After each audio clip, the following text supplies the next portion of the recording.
Hello and welcome to the Junkyard Love. Hey, everything's gonna be alright. It's all good. It's all good. The Junkyard Love Podcast.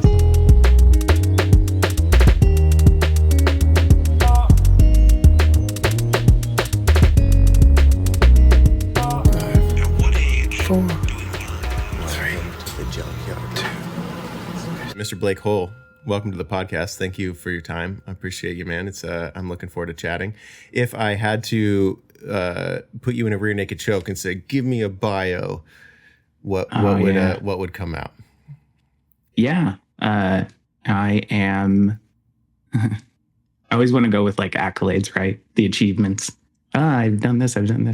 But I think I'm a mathematician that works in software engineering and machine learning. I have a very diverse background across many different things, healthcare, pure mathematics, statistics, machine learning, as we just talked about, multifunctional human being, maybe. That's a good way to put it. I know. I have a friend who works in live events, just like as a creative everything, and she introduced me to the term multifaceted, and I know it's not the first time I ever heard it, but I love considering my art and career path as multifaceted. So yeah, you seem very multifaceted. That's exactly it. Yeah, multifaceted. Yeah. Do lots of stuff. What's been on your mind lately, man? What's so something that you and I connect. We're longtime friends. We haven't stayed like incredibly in touch, but I think something that's jumped out for both of us is like we both love like Ram Dass, and it seems we've gotten into meditation and kind of spirituality and that sort of thing as we have gained some age in our years. So I definitely want to like lean into that. I definitely want to talk about AI today. But I was kind of just curious, like what's been on your mind lately? Like what's been kind of like the loudest creative thoughts or pressing thoughts, or even just like personal, what's been kind of your personal obtuse thoughts lately? What have you been thinking about? Yeah, I've been in therapy for like a year now. And what's actually been on my mind a lot is my therapist, like a month or two ago, said we were talking about stuff and things kind of were getting a little bit tense, and I have this tendency to just like remove myself or start explaining, but like, oh yeah, that sucks, but like it's cool, I got all this going on and stuff. And she kind of slowed me down. She was like, I feel most connected with you when you're feeling. And I was like, no one's ever said anything like that to me before. And it just like, I think about it all the time. It changed so much about me. All of a sudden I felt even like, we were talking about the meditation stuff. Like I picked up meditation, got into Ram Dass also like a year and a half ago, started really kind of thinking about those things. And so I had this like level of calm, but like knowing that there's someone in the world that's like, yeah, I like when you feel like I'm here with you when you feel. It was just like life-changing, super, super strange. And yeah. Do you feel like it, a lot of the core of feelings is allowing them, like letting feelings to be there? It sounds like so on the surface, but sometimes that is the biggest thing, is we have so many responses and ways that we've utilized to our benefit to protect ourselves from like very intense feelings sometimes. And sometimes it makes it to where we just, we numb or move away from big feelings in some sort of way. So what's it been like for you? Like what is that, trying to bring intellect into a feeling is difficult, but what's that been like for you to think about, like, have you been noticing where you've been kind of like not letting your feelings be okay in your relationships and stuff? What do you think? Yeah, I think that there's two components to it. So like on one side, we as a culture, we kind of work on this model that when we have emotions, it's not worth experiencing. That we should, emotions are just noise. We should be very logical. We should always think about things. We should always, all that kind of stuff. Like you should never listen to your emotions. And I had a teacher in college once that was like, emotions are information. You'd be stupid to just ignore it. Like, and I think that that's a powerful statement. It's great to think about emotions as information rather than just like foundational truth that can be philosophized, and we can like come to some kind of dialectic or something about our feelings always. Like, it can't just be that like, oh, I feel sad because this is happening in the world or whatever. So the way that's like the first part about it. And then the second part, which is more to your question about how it has changed things for me, or how I've noticed it. I think that I actually tie this back to what Ram Dass talks about, where like you can't become nobody before you become somebody. You got to like go through it. And I remember sitting with my therapist saying like, I'm great at the second half. I'm like fantastic at being like, okay, like we're going to cope with these emotions. We're going to like go forward. Like I'm going to go on a walk. I'm going to do all these things to like stop the feelings. But like, I haven't done that first work of feeling it. I haven't become somebody in my emotions. And that makes me feel less safe for people around me. And it feels less authentic. And so it's really nice to kind of start showing up and start being a little bit more patient with myself and with others around me. I think it makes me a safer person to be around, because people can kind of like trust, like, oh yeah, Blake's upset. Blake's happy. Like, yeah. It's actually there. God, that's so nice. I think you used the word authentic very nicely there. I think that is kind of what the core of it is. I'm drawn to think about. It was profound for me to have someone repeat, like I had heard it before, but someone was talking about on a podcast about how like, oh, even Jesus flipped tables too. And like there was something about when I first heard it, like when someone had repeated it back on a podcast, just kind of the context that they were putting it in was just like this sudden, oh man, okay. Like it's okay. Like I'm a human, I'm going to have emotions, and rejecting them or trying to make a new identity of some dude who doesn't have bad emotions ever because he's just super peaceful and he's the meditator guy. Like, it's like you're not allowing to that authenticity. Like you said, you're kind of like, you're blocking off what's really happening in favor of trying to just feel good all the time, which is like the like biggest, maybe not the biggest, but like one of the more, for me personally anyway, on the spiritual path, like trying to make sure everybody knows I'm like this meditative guy, trying to make sure that everybody knows I'm real calm. And for the most part, like without even thinking about it, or trying to control anybody's image of me, I can come across, I meditate in the mornings. And so it generally does make me calmer for the rest of the day. Like, but that's not like, it's still okay to get upset. And like, sometimes you flip a table, and maybe it's not like, I don't know. It's just allowing emotions. It turns out to be like one of the more difficult lifelong parts of our journey, right? Allowing. Yeah. You're talking about dharmic anger, right? Like anger that serves a purpose, that comes from a place inside yourself that's true.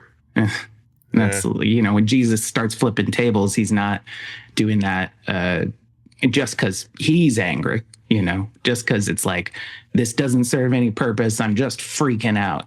That's like anger to serve a purpose of highlighting his point, or to, bring something better into the space, right? Ram Dass talks all the time about how Maharaji would say to him, like, get out of here, Jiao, Jiao. And it was always kind of just like, it was intense and stuff, but you could tell it was coming from a place of love. And I think that when you talk about anger and emotions that we as a society tend to just kind of be like, people tighten up around, you definitely want to work towards like, just feeling the full range of emotions and being safe in it. Right. Yeah. I mean, think about it as a young kid, we're observing the adults around us to learn just how to do things and how to react and stuff. And like, I think it's a mistake for us as the adults in the room to reject what we're really feeling, or like, have a young kid think that when they're frustrated, what they really need to do is like be happy, because people don't like you when you're angry. People aren't gonna. Your friends don't want to hang out with you when you're upset. And there's this balance. I'm sure, like, you know, I'm not a father, but I'm sure there is a balance of like teaching them, hey, it's okay to have that anger. Like, hey, I'd be frustrated too. That makes sense. Hearing them out, being with them, but let's feel through that emotion, not as a way to negate it right away or like, all right, you got to feel it so you can get rid of it. You know, that's another trap. But allowing it to be there, allowing it to work through, and then on the other side, when your biology, when your body isn't so, you know, attacked or you know, at one with the emotions, like just kind of the tension we all get when it comes to any sort of deep emotion, especially anger. We can kind of like allow it to go through, and then, you know, feel the lessening of our shoulders, and like our face can kind of drop. Like, okay, I let that thing pass through. It had something to teach me. I was angry because in the future, when that same thing comes up, it's okay to be angry, but I can actually like not let it catch me off guard so much because I've now learned a little bit. You know, it's a biggest process. I don't know. I love that you mentioned that, like right off the bat, man. Like allowing yourself to feel what you're really feeling. That's profound. Yeah, you gotta go through it. It's not like you're saying. Yeah, we definitely just, as a society, it would be better if in my opinion, not that I'm king of the world or anything, but yeah, you are. Here's the key. It would be nice. The big giant skeleton key. Tell us what to do. Have you seen Idiocracy, that movie? Where yeah. We're so smart and spiritual. We get to solve all the problems. Exactly. Well, now to put Gatorade on our flowers and stuff, you know? That is crazy. I want to rewatch that show, but I also think it's going to feel more like a Black Mirror episode than it will like an old movie. Yeah, it was weird even back when it came out, just in terms of like how poignant it felt. And it's weird, thinking about it now, being like, oh, so much of it is more relevant. Yeah, I mean, it always sparks the movies like that. You know, I think I've been thinking a lot. It's kind of hard not to, but thinking about like Brave New World in 1984 and like those kind of like future predictive books that are kind of like laying out where we seem to be headed in some ways.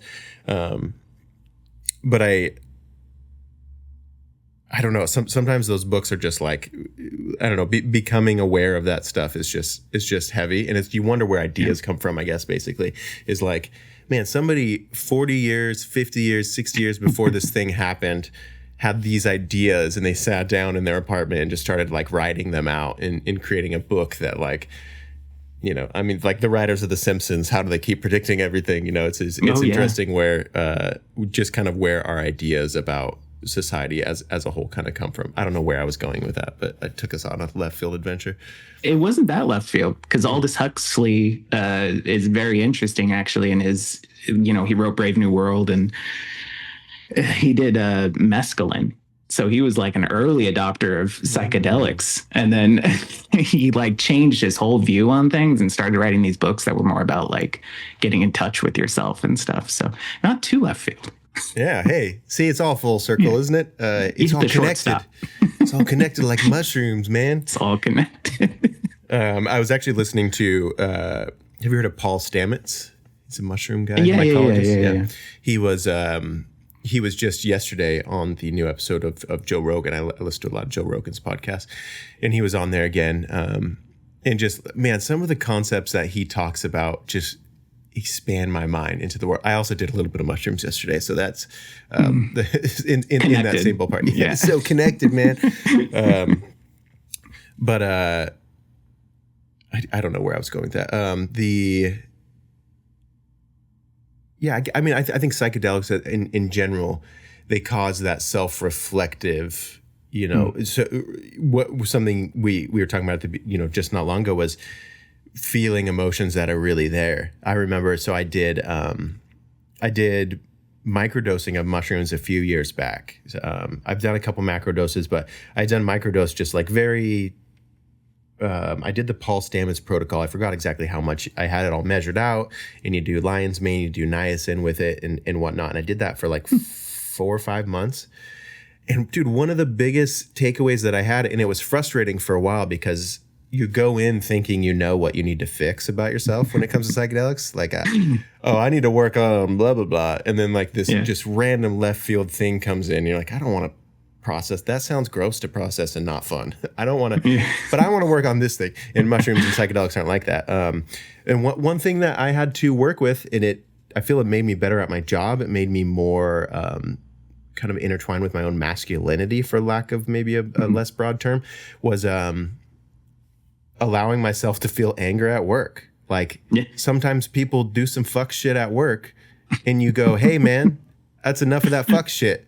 Yeah. Like enough. Or like someone's like jokingly playing with you. Like I'm not too caught up in some of the hierarchy stuff. Like if you want to like, you know, like give me some shit, or like, you know, I come from like, I've worked plenty of blue collar jobs. And so sometimes you just kind of give each other shit.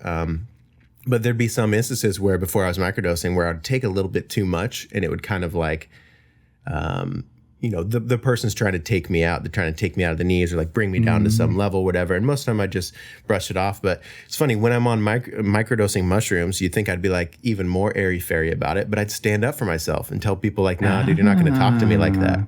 Like, it's not okay. Nope, we're not going to do that. Let's back up. Let's listen to what you just said. Do you think it's okay for you to talk to me like that? Which sounds so weird to like take it into this podcast conversation, but no, you're fine. Yeah, I think mushrooms and psychedelics and kind of like lessening that continuous story that we always have going on. You know, we're always lost in our stories. There's not a damn thing wrong with it. It's part of our experience, but breaking the patterns of those stories, kind of getting out of those grooves of our default network in our brain, can kind of give us a little bit of space to like, you know what? I'm going to flip this fucking table because these people aren't listening to me. Like, hey, yo, like you're talking to me in a disrespectful way, and this environment requires that you respect me. That sounds so intense again. But you know, sometimes it just happens in a work environment. So just allowing ourselves.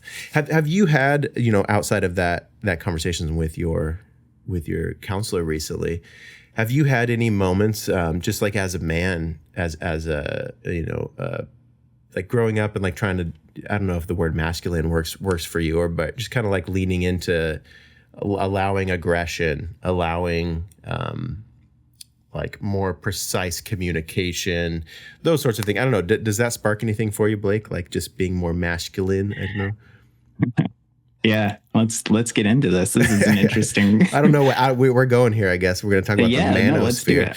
I'm on for the ride. This is a very interesting question. So I was raised by a single mother my whole life. Occasionally, you know, she would date somebody, and eventually they would come around and stuff, but nothing really kind of stuck or anything like that. So I never really had like a male model in my life. I mean, I kind of did sometimes, like, you know, there was my brother. My brother was always kind of coming in and out and stuff. Anyways, you know, just typical, like, you know, low income Kelso kids stuff. And so my template for masculinity was built a lot around, you know, what my mom wanted for men to be like, and then also what society expected men to be like. And I think that there was like, anger really wasn't a part of it. Like my mom, with her own issues, just really wanted like a sensitive, gentle man who had an edge.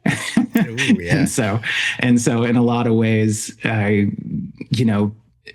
was very sensitive as a kid, super, you know, raw, very just like very in touch with my feelings. I loved everybody. I would like leave for school and like always, every single morning I would go in front. We had this big window in the front of our house, and I would go in front of it and like, you know, blow a kiss and like wave and stuff. And my mom loved that kind of stuff. So I was like very, very much kind of pushed towards like sensitivity is good. So I got a lot of the maternal, feministic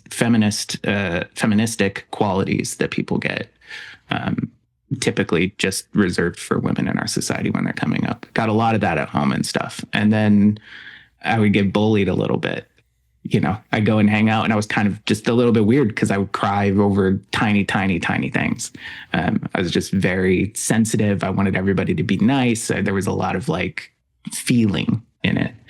And so that kind of got calloused over as I got older. And then masculinity kind of took the place of that. It became like, I have to be hard. This is how you do it. And again, then we get that emotions are not good. No one should listen to their emotions. Everybody should be logical. And so I took on a very like, it wasn't necessarily toxic masculinity, but it was definitely like an idea of masculinity that had to do with being here, being all brain, all like, you had to be sharp. I have to be, high achieving. I have to just do,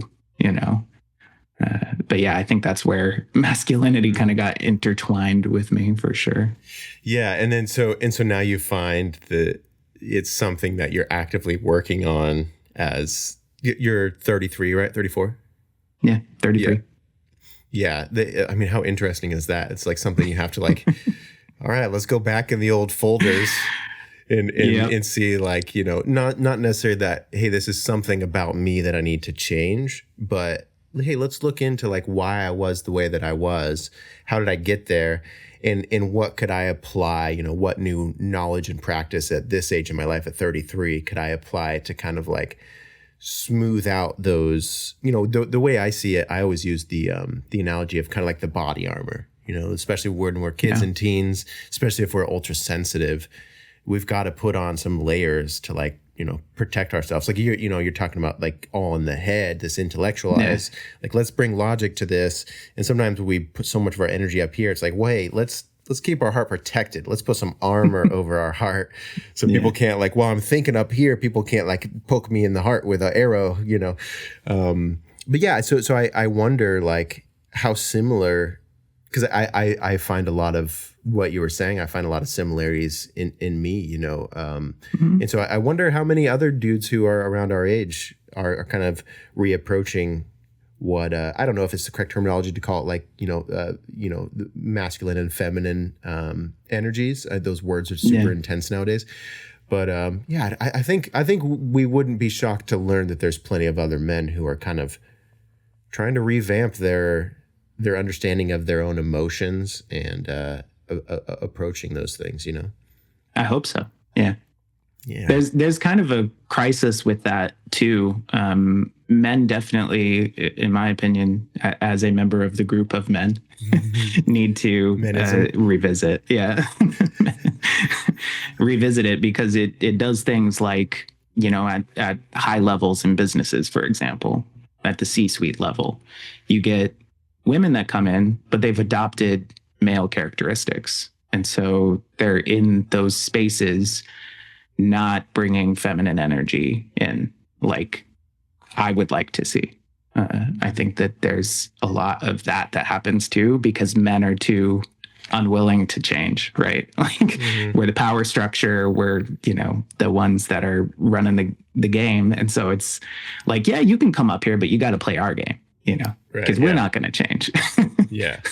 Don't come up here with a new game. We don't know how to do your new game. It doesn't work for our suppression of emotions. So no. Yeah. It definitely makes the space a little strange. So it would be nice if more men could come out and definitely just like you were saying, it's not necessarily that you even need to be, it's not even necessarily that you need to change.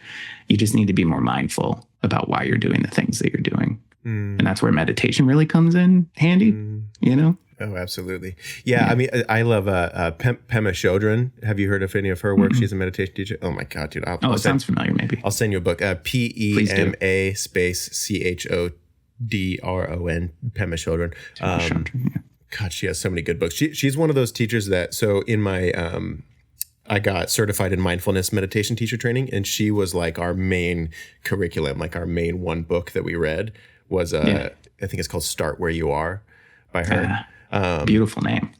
God, it's so good. She has some she has some lectures on YouTube and some stuff on Audible as well as her written text. But man, she talks about how like it's a pretty profound concept, but wanting to change ourselves is in itself an act of aggression towards who we already are. And it's like this, oh shit, like, you probably also heard some variation of like the one who thinks they need to change is the one that needs to change, you know. Oh, yeah, and that's not saying like, hey, who you are with all your bullshit is okay. In some senses, it is actually who you are with all your bullshit is okay, but it's not about villainizing the parts of you that aren't good, aren't like zen and chill and accepted by society and accepted by others.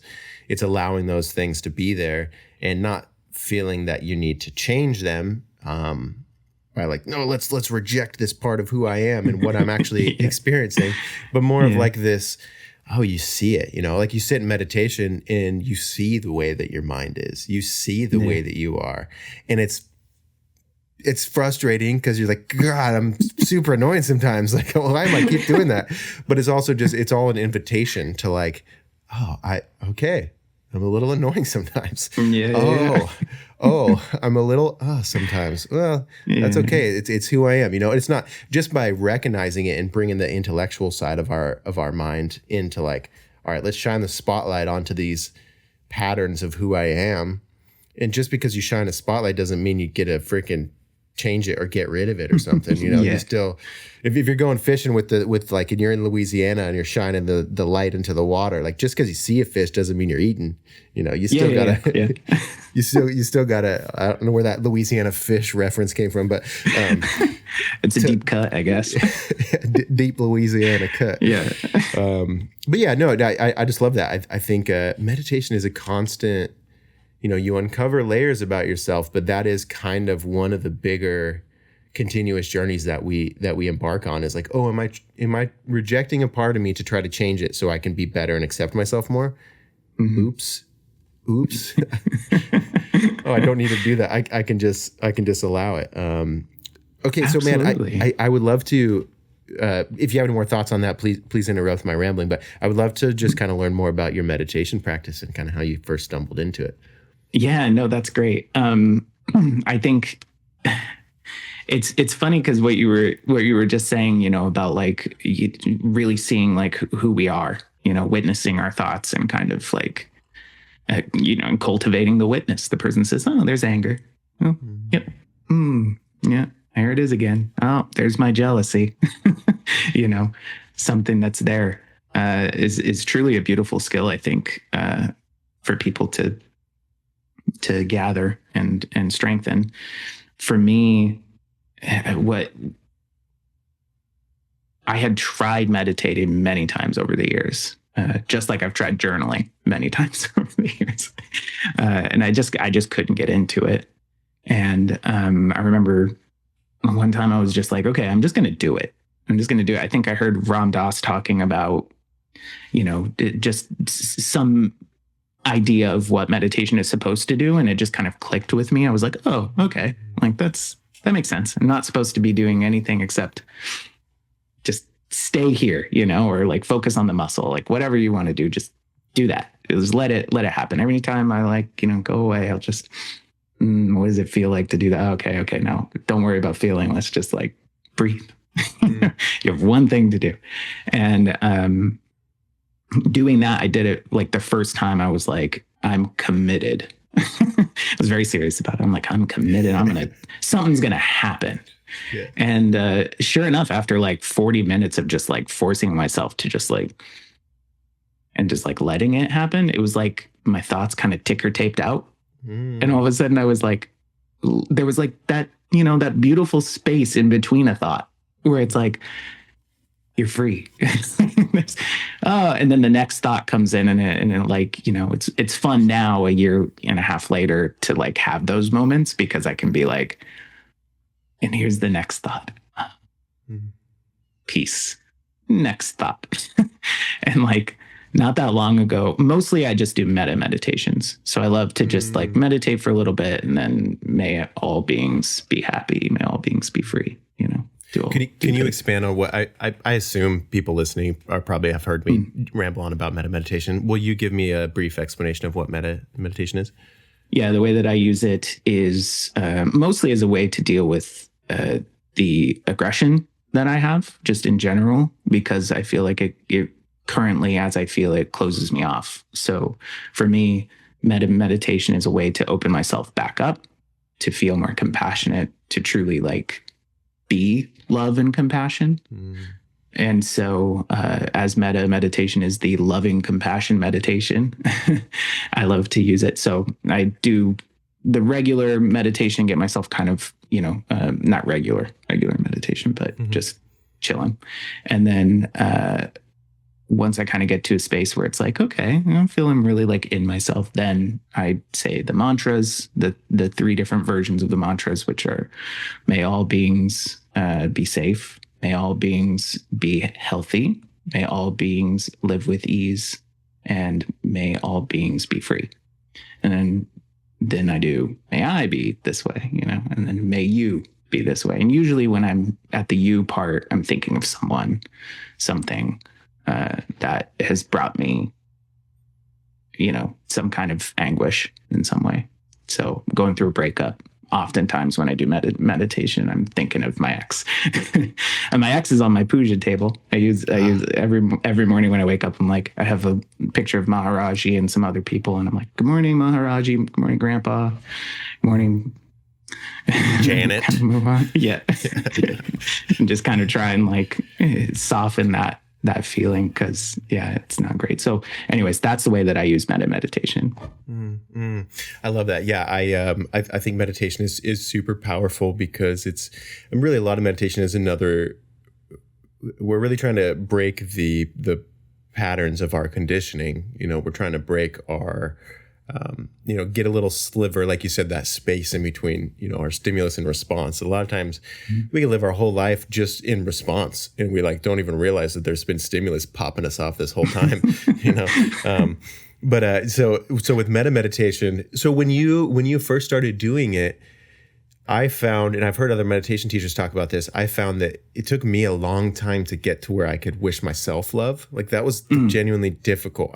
Which is that opened up a whole door of like, I should look into that. Why is it why is it so difficult to like, I could genuinely, like, tears streaming down my cheeks, think about my neighbor who I've never really met. They just pull into their driveway and I see them often, about like, man, I really wish them well. Like, I hope that they have a great birthday, and I hope that their family relationships are great.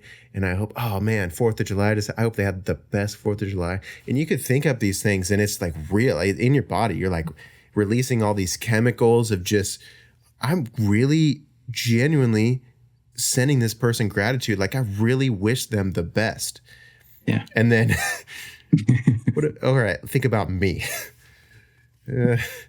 Cause like, I know all my stuff, like I know like, well, I got bad icky thoughts sometimes. And I don't know if I deserve, do I deserve meditate?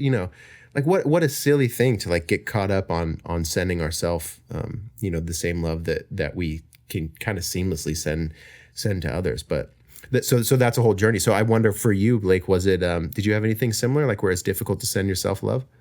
Yeah, I've forced myself through it.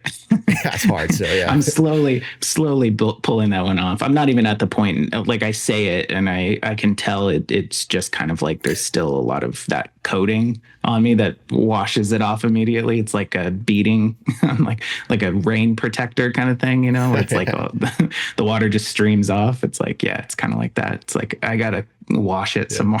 I mean, it's great technology, this emotional Rain-X that we emit. Yeah, exactly. Well, and the interesting thing is I have a little picture of me on my puja table as a kid. I love that. And I use that a lot to like build that. So like when I get up in the morning and when I go to bed and say goodnight to everybody chilling on my puja table, I'm like, growing up, my nickname from my family that was affectionate was Blakey Boy. And so whenever I want to get in touch with that child part of myself, so every morning it's good morning, Blakey Boy, good night, Blakey Boy. So usually when I say when I say that kind of stuff, I'm thinking of Blakey Boy. And I hope that in closing the gap between me and Blakey Boy, and recognizing that that's a part of my deeper being is just these experiences, the law unfolding of Blake, that can kind of bring the now Blake, that love. If you ever write a book, you have to call it "Closing the Gap Between Me and Blakey Boy." That's just like impressive. It's so nice. It's like the sequel to some crazy sad movie. Yeah. Write some like doom and gloom. First, write your first book needs to be like, look, AI is going to murder everyone, and it's just the truth. And like close the last page, and there's no wishful thinking. And then your next book is just like how to love your inner child. Yeah. Just because that's that's a pretty apt description of my life. I think there's a lot of that like doom and gloom, and now I'm in just like a completely different area of Blakey Boy. Yeah. See, I'm in similar boats, bro. I notice, like, I spent so much time, if you get into meditation and kind of questioning the self, when I first stumbled into it, for me was, by necessity. I was I was dealing with just insane anxiety, depression, just partying too much, just like I got to the point, doctors, I went to the doctor and got prescribed antidepressants and all these things, and everything kept getting worse and worse. And I had this kind of breaking point of like, dude, what the fuck? Like, nobody is able to help me. I got to figure out what is going on here. So I just went extreme of like, not only what is making me so upset, what is causing my depression, why am I suffering, but also just like kept unwinding to like, what is I even? Like, what is the self that is depressed? Like, and that opens a whole door of, I had like, some level of psychosis really by unwinding some of that stuff. But it was out of necessity. It was out of we suffer so much. And I think a lot of our suffering is like, we never really fully follow the thought. Like, we follow the thought enough to get stressed out about it.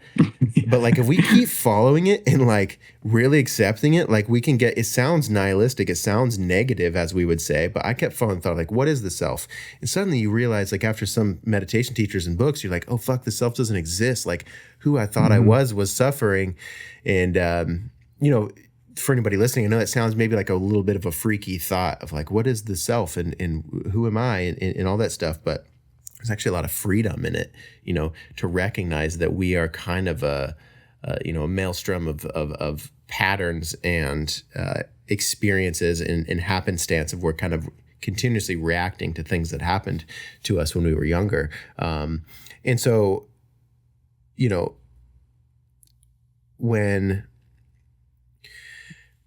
when we kind of like are forced to sit down and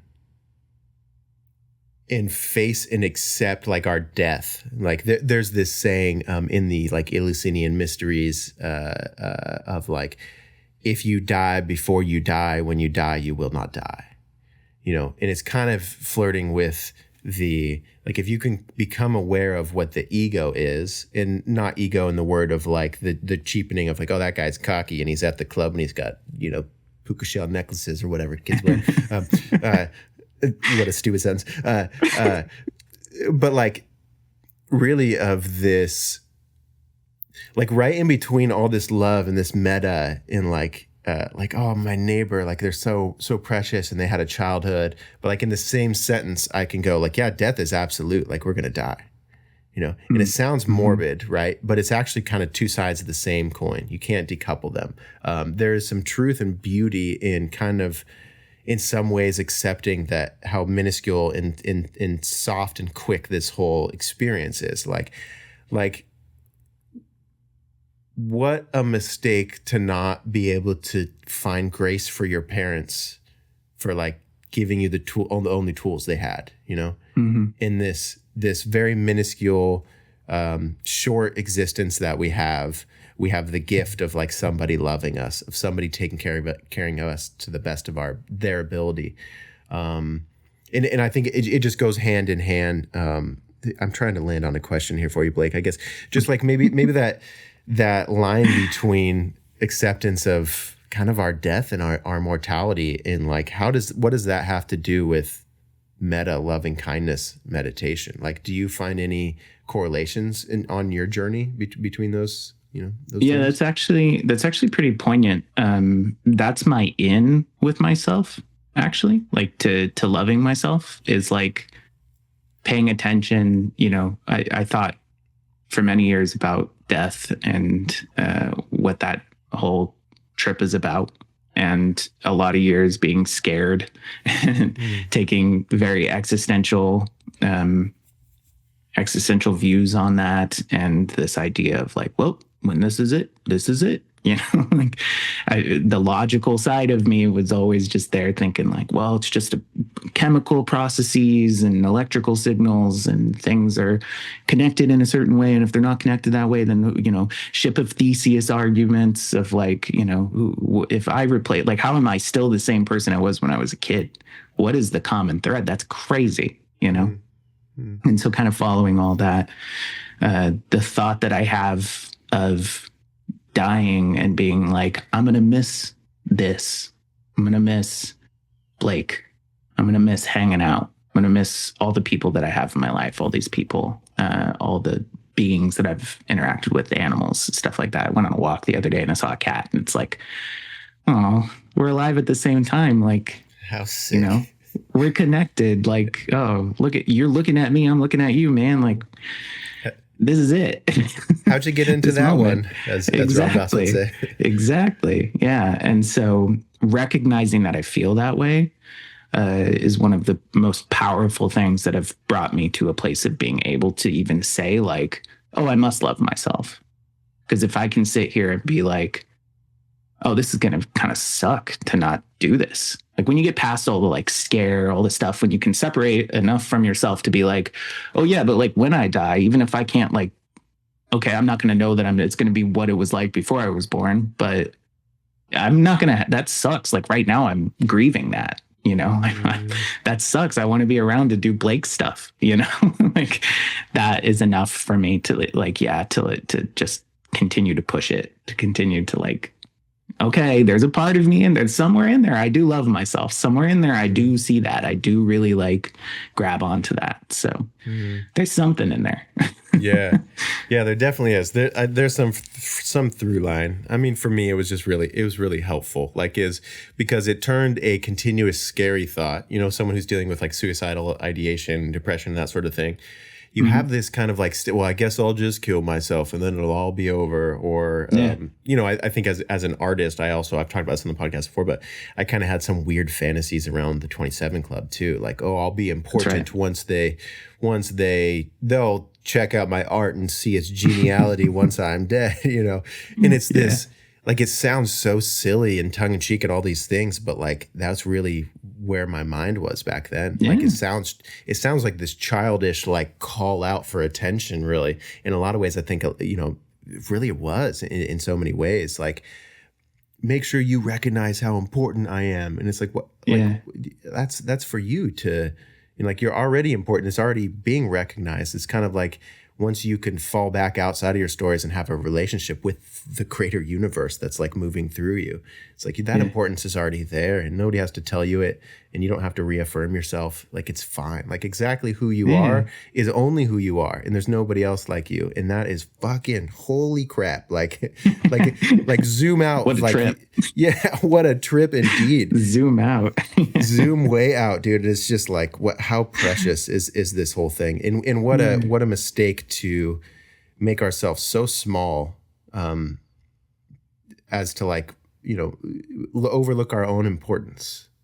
Like we don't need we don't need the ego importance of like, I'm cool and like, you see my VIP wristband, I'm with the DJ. Like, it's not that importance, but it's like my sisters only have one brother. Yeah. Like, that importance. Like, I don't get to choose other sisters, and they're frustrating and they piss me off and it's very difficult to have a relationship with them, but I love them, and they're the only sisters I have and I'm the only brother I have. And that's importance. Like, that's the gift. I don't get to change it. I don't get to look at other people with cooler sisters than me and just like, oh, I wish I had cooler sisters. And they don't get to like wish they had like, I'm the brother they have, Yeah. And there's some meditation is constantly facing the truth, right? Yes. It's like, how do we continually not try to change our stories, but recognize that we're telling a story and allow the preciousness that's already there to really be there, or something like that. Yeah, I mean, I mentioned this just briefly a little bit ago, but that lawfulness of people, that perspective shift for me has changed so much in the way that like the compassion that I can hold for people doing things that I don't like, that are doing their things, like just looking at it as like, you know, I, as a mathematician, when I do my algebra junk that I do, and like one of the reasons that I started loving mathematics is I was on the train and I was like doing some math homework, and I got like to the end of a proof that I was writing, and you know, I got to the end and I was like, nah. And then I looked at it and I laughed, and I was like, oh, I didn't see how I was going to get from here to here, but I got there, you know? And like, there's something about that. Like, I don't get mad about that. It's not like when I write a proof and then something's at the end, I'm like, really? You know, or like halfway through it, I'm like, this is stupid. Why are they like this? Why is reality like this? This is so annoying. Why is this, you know, why is this orbit this way? Why is the Euler, why is the Euler number of this thing, you know, whatever. Yeah. What is makes me angry. Yeah, exactly. And so having that perspective of like, well, people can work that way too. Like I can just think about it as like the apple falling from the tree. No one's going to be like, why did it do that? Who the hell said it could fall? Yeah. And also fuck you, apple, man. Yeah. I wanted you on that tree for a little bit longer. Like, no, like, and Ram Dass says that thing often about like, you know, being angry often is a conduit of like, this, if I was God, this isn't how the world would be. And I love that, because like every time I get angry, then I think like, am I angry like not because if I was in charge, this would be different, or is this like something else? You know, and often it's like, I'm angry because if I was in charge, no one would drive in traffic like this. You know, if I was in charge, there would be no traffic. Dude, I love so it. It takes a different perspective of it. And bringing it back to meditation is a great place to explore that law unfolding in your head. Bro, I think I'm going to use that. I haven't heard it worded in such a way. If I was angry or if I was in charge, I'd be angry about this thing. Like if I were in charge, I'd wish that, yeah. Like, when you get angry, it's like, well, yeah, I'm mad because like I'm, you know, splitting up with somebody. It's like, oh, I'm mad because if I was in charge, we would be together. If I could control everything about this is how it would work. But it's not. No. And so what are you going to do? Yeah. It's not. And what are you going to do? You know? And so then think about the perfection of, oh, we're breaking up. So like, I don't know what we're doing. Why are we? Yeah. We're really just along for the ride, you know, and I think it is this constant balance. And again, it is this really precise, constant practice of always opening up to, because in that moment when someone's breaking up with you, it's hard to go, so you don't love me anymore. All right. You know, and like, cause really what's happening is you're devastated and you now have to mourn and you're upset and all these things, but it's, you know, I'll tell you, when I was towards the end of getting my meditation teacher certification, and I got dumped, and I was dating this girl, and it was like, we were only together for like 4 months, but it was just this freaking whirlwind of like, I mean, it sounds really silly now, but we're very much lovely. Like, it was lovely. Like, man, on our first date, we're both just like, it's just love at first sight. Like we're both just so intense, man. I was just so like the poet in me was like, yes, I was just, bro, I was just level 100 at all. Like I'd wake up just so excited to text this individual. Like we were just so deep in it, you know? Love that. But like, you know, so, and then we split up, and I was like, it was like on a Thursday, and the next day I had to wake up and like do my like, you know, like 10-hour meditation teacher certification. And I'm just ugly crying here in my apartment. Like, what advice do I give myself? Like, and it's just so frustrating, right? And it's so funny because like it pissed me off and I had to feel being pissed off. But like, even in the middle of me was so sad, dude, so upset, mourning the loss of all these futures. I brought her back to Kelso, our hometown, and she had met my family and friends, and I thought it all went so great. And I have all these crazy fantasies of like what the future looks like in the next few years with this individual. And I had to just like, I'm mourning all that. And I'm still like, all right, I got to be a meditation teacher tomorrow. Fuck, dude. And so what I really had to do was like, I had to show up to a meditation teacher class with puffy eyes. And that was the truth of it. It's like, as much as it hurt so bad and it was very real and I'm mourning all these things, it was also like, this is frustrating to admit, but what a gift that I just got to fall in love with someone for 4 months. Like, dude, holy shit. Like, what a gift. God damn it, this gift sucks, but like, oh, what a gift, And it's that constant push and pull, And now what do I get, Blake, is I get this, whatever I end up doing with this meditation teacher, this cool piece of paper that I get to connect and hopefully teach people, new time or new beginners, how to deal with their version of that. I get this lifelong story of like, hey, I'm not trying to come across as some dude who is like in the middle of my teacher certification, the stuff I'm talking about, like how I'm like teaching you right now, I was bawling my eyes out during it. So like, I'm not some Zen, peaceful, perfect. I'm just a sticky, gross, stinky human, just like you. And here it is, here's my experience. What's yours like, So,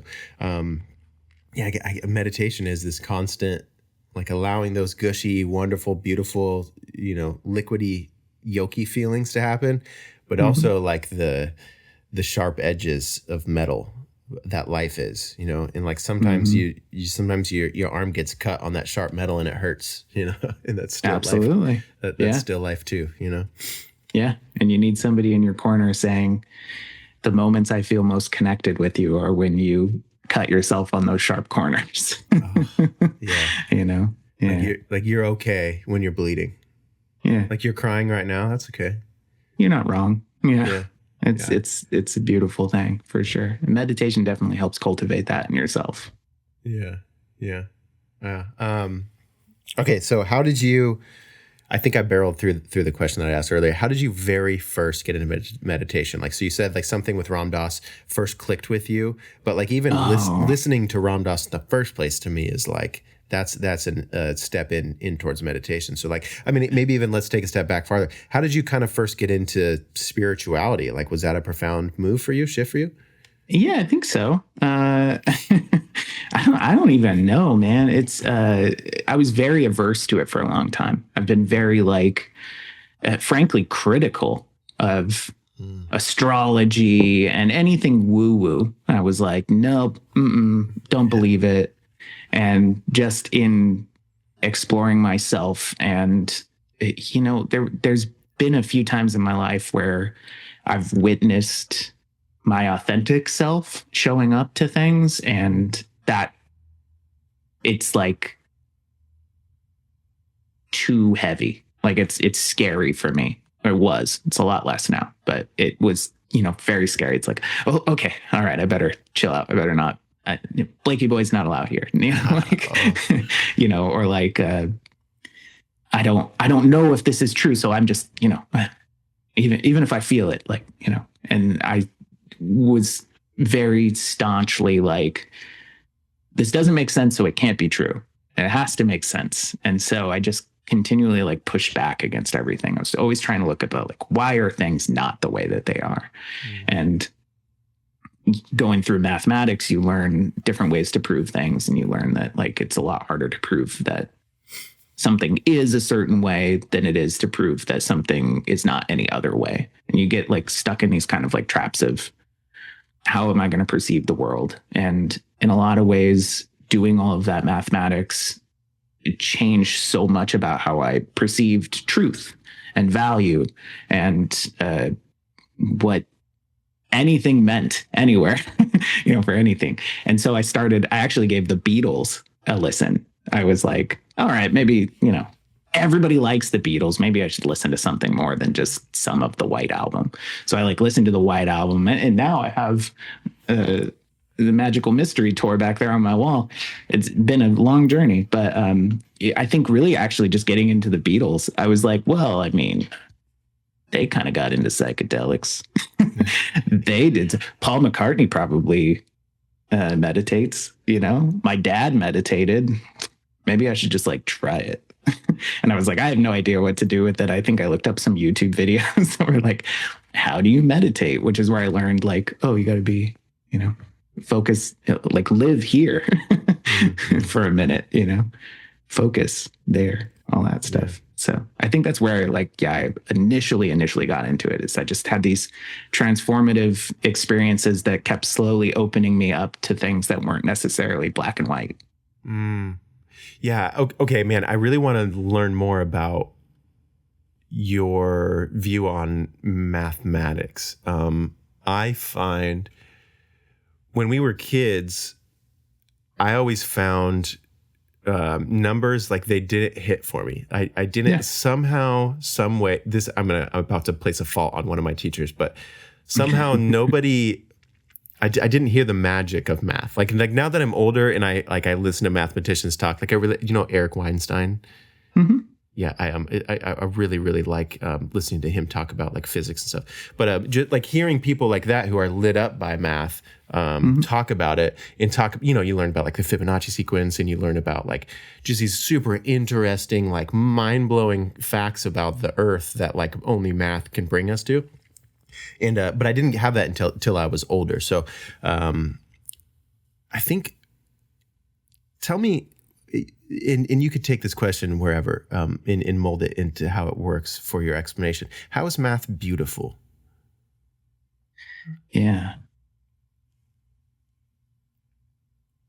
The cliche answer is that it's a language, right? And that it describes so much about what's going on around us, right? So it's like, oh, it's beautiful because math is a language and we can use it to describe ideas. Oh, that's like what most people say. Or like they talk a lot about like the application. Like, oh, math is beautiful because it's deeply integrated into everything we do. And those are all true. But for me, I think math is beautiful because it is, and not even that, it is beautiful because math to me is a method of beauty. Like, it's not beautiful itself, but there's so much beauty and elegance inside of mathematics that goes so far beyond just equations, that goes so far. Like I told you about the comedy that I saw in it, you know, and there's like, it's like a form of poetry in a lot of ways, not necessarily in terms of like it being a language as much as poetry is a language, right? I feel like math often gets overlooked because it feels very strenuous. It feels very like arduous, maybe, where it's like, oh, well, I have to do so much. And it's like, what does the, you know, letters have to do with anything? But once you get to it, there's like a certain point where, you know, you may not even have an equal sign. You're just kind of like goofing around with stuff. Like in my later math classes, I would often joke that like I'm going into like I took this advanced algebra class. This was on a topic called group theory, which is just, it's a type of number theory. You have groups, rings, and fields. And this was in group theory. And one of my classes, we actually like did crafts. Like we took like, because you think about how many different ways you can like flip a triangle. And like, if you flip it, if you turn it, it's completely different than if you like rotate it, right? Like those are, flipping and rotating are two different things. And so we had to like build these triangles that had like numbers on them. And then we found a way to describe that mathematically, given the numbers that are on like the corners of like, how are we going to rotate this? And that's like the beauty to me. It's like, yeah, there's like a physical start of something, but math shows you that just because something has a physical corollary, just because we can connect it to something physical, this is a completely like out in the, like, it doesn't have to be that way. Like, it doesn't have to be connected to anything physical for it to be a thing that like fits in our rule book. So it's a way to explore things that are metaphysical in a way that allows people to share those ideas, much in the same way that you and I might talk about meditation, which is something you can't measure. Yeah. You know? I love thinking about it as a language. Sure, it's a bit cliche, but I do think that is actually a very profound way to approach math, is seeing it as a language. Yeah. Do you think math is something that, a lot of my questions are kind of like, if you're an alien watching what those weird apes are doing. Yeah. Do you think humans discovered math or invented math, or neither? Oh yeah, this question. Yeah, I love when this question comes up. It's discovered or invented. I think it's a method of discovery, yeah, but I think we're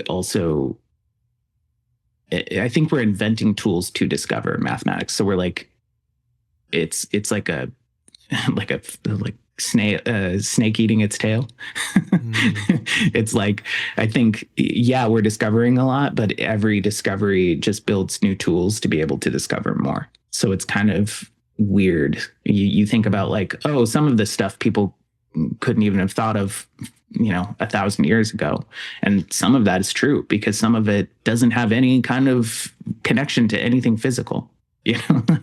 Like there's a famous example, or there's a famous mathematician called Galois, and he was this French mathematician who was like all over the French Revolution and like super like politically charged and motivated. And he's like 20 years old, and he's like writing mathematics that people are like, where did you even get this? It's like he's a conduit of God or something. Like he's writing. And so he's like writing this stuff down. He's in jail because of all of his political junk that he's doing. And he has a duel that he's going to go do.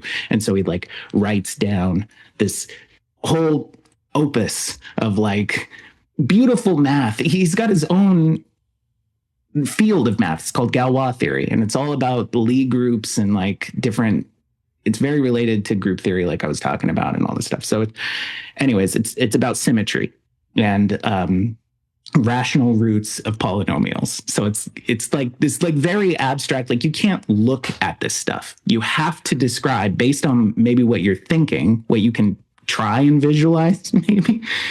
He writes all this stuff down before his duel. He gives it to his brother and he's like, if something was to happen to me, just give this to the college. And then he goes out and gets shot and dies at 22. Wow. And those notes that he wrote get put in the college that told him he couldn't go there. And they take it and they're like, oh my God, this is amazing. This is so crazy and beautiful. And he's dead at that point. But he's opening up this entire field of mathematics that now, hundreds of years later, is still happening. It's still being developed on. So in a way, yes, he discovered it, but also invented it, if that makes sense. Yeah. Like only he could have invented it, but it's like this complicated. It really makes you. I always default to like where do ideas really come from? Like what is an idea? But I feel like there is these wonder kids, especially in math. Like I've heard Eric Weinstein talk about a couple. I cannot remember any of their names. Go figure. But he's talked about how he's been in classes or he sits. There's some young like person in the back. And there's a room full of mathematicians and physicists and all these self-appointed smart people, and one person will ask a question or it's their turn to give a 10-20 minute lecture or whatever, and like these lifelong mathematicians are leaning over going, I have no idea what he's talking about. And that is just so profound, and it's very interesting, like kind of the savant nature of some of these skills, like. That I think about that show Numbers, like that, the main character. I know. I think we watched it in high school, actually. Yeah. It's one of those that I always, whenever I think of it, I go, man, I want to rewatch that. I wonder if I would enjoy it as much. But like he clearly has some, at least in the show anyway, he has like some savant level mathematician stuff, and he's able to, kind of like you described, he's like can describe crimes in these like intricate ways, and like here's what the murder's motivation was, and they interacted with this person. And I don't know, that show always kind of blew my mind. But so do you think that as much as, we have, the Gandhi and, we have these kind of like, we live in such a world where, believe it or not, it could be up to you, but there is these savants that are born like, oh, that's the next Buddha, or that's the, this person at 5 years old started showing signs of like knowing some shit that he shouldn't know, and so now we like put him in robes and we worship him and we whatever, we listen to what he has to say for the rest of his life. I think there's something a bit magical about like math skills sometimes, even like just there's people born with some of these insane ways of seeing the world. It's like you said, like, do they have some sort of language that they're born kind of being fluent in, and it's just a matter of them being able to like express it and somehow in their lives? I don't know. What do you think about that? Do you think there's like people born with specific skills in math and science and those sorts of things? I think if you had asked me this question 5 years ago, I'd be like, no, no, there's something that happened in their life that, led them to have that ability. Now I'm much more open to the idea that, somebody probably, some of these people probably just their brains get wired from the moment they were conceived to, produce these things. It's one of those mathematicians is living right now named Terry Tao, who at like 8 was like PhD level mathematics. Wow. Crazy stuff. He's a very, very, very well known. He's got a beautiful blog about mathematics where he asks questions and like muses about mathematics. He's a super cool guy. He's written a lot of great analysis textbooks and things like that. But Terry Tao is definitely one of those people. Further back, there's Emmy Noether, who discovered an entire theory around rings, like a type of ring. In ring theory, mathematical object. And she worked closely with Einstein, actually. And she was one of the first women appointed at some German institute or something that Einstein was on, because she had applied and she was working, doing all this stuff. And she like was finishing her PhD and doing all this stuff, but like everybody was kind of like hush hush about it. They were all like, well, women. All that stuff that they did back then. And Einstein was kind of like, you guys are stupid. What are you doing? And they were like, oh, well, if Einstein's cool with it, then so she got like appointed and she started like teaching and all that stuff. But she's another person where like from an early age, she was apparently able to visualize the fourth dimension, which is mind boggling to me. I don't know if you've ever read the book Flatland. I've heard of it. I know of it, but I haven't read it. Yeah, it's like, if you're a two-dimensional being, imagining the third dimension is crazy. Like you couldn't imagine it. And so like thinking of us in the third dimension and her being able to think about things and being like, oh yeah, well, with the fourth dimension, the geometry works like this. And it's like, she has the math to back it up and stuff. And it's like, that was intuitive. She intuited it. And 5 years ago, I'd say there's no such thing as intuition. And somehow this lady lives on a complete separate plane than us, and she's able to communicate like how it makes sense to us on her way plane. Before with no training. Okay, so what do you think? There's in kind of like the math and physics community, I kind of lean into. I'm always wanting to think of a ways, like I have like this Einstein poster behind me. It's I didn't paint it. I bought it from like Fred Meyer, but I did paint. So I'm such an artist. I painted sorry on it. And like, what's funny is like, it's deep to me. It's not deep, but it's deep to me because like where I come from as an artist, like I love breaking shit. I love bulldozing shit. I love like I think like Einstein gave us these equations and we're like continually working on these equations and we're continually like going that way. And I think where we're at with like quantum physics and stuff, again, like Eric Weinstein explains a lot of kind of what he thinks a lot of that. And I think maybe I just kind of parody a lot of his opinions in some ways.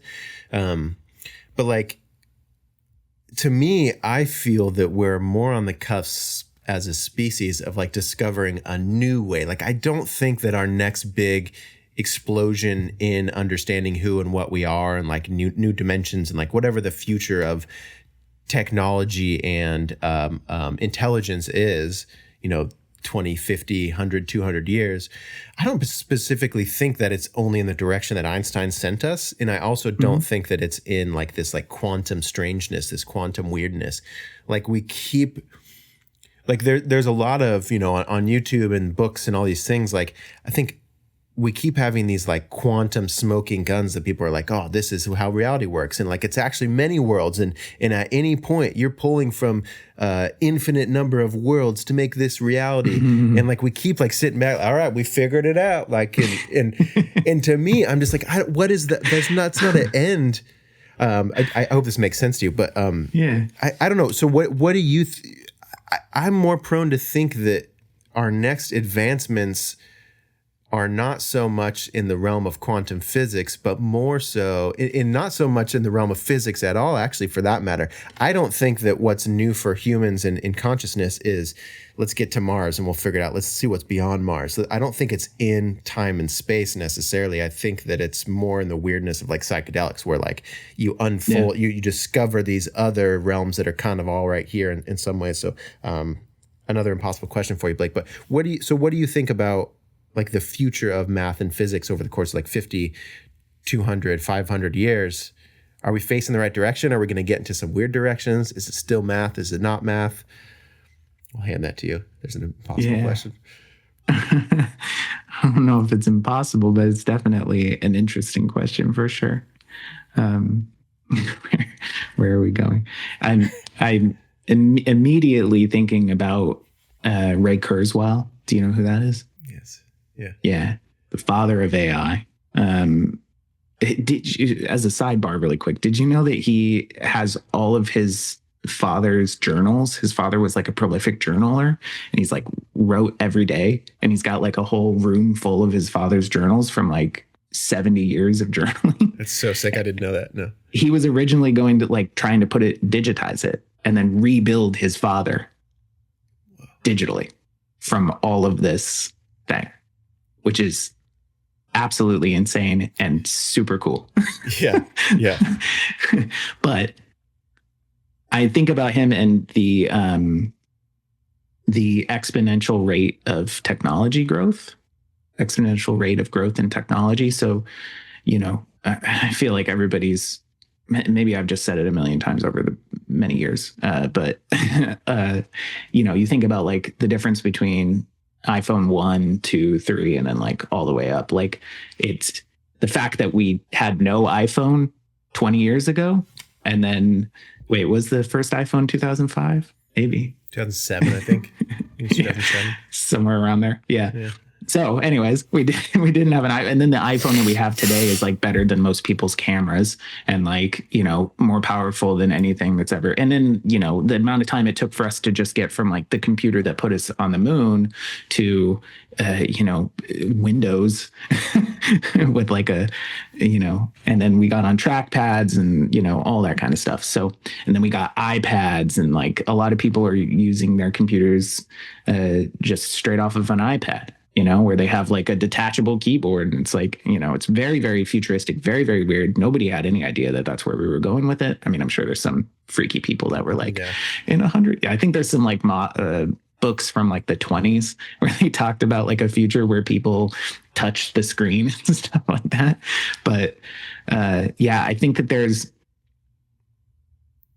an endless, how do I want to say this? I think that technology is changing so fast now that in a lot of ways that you're talking about, physics and math not being like the future, or like whatever that's going to do, especially with, in regards to human consciousness.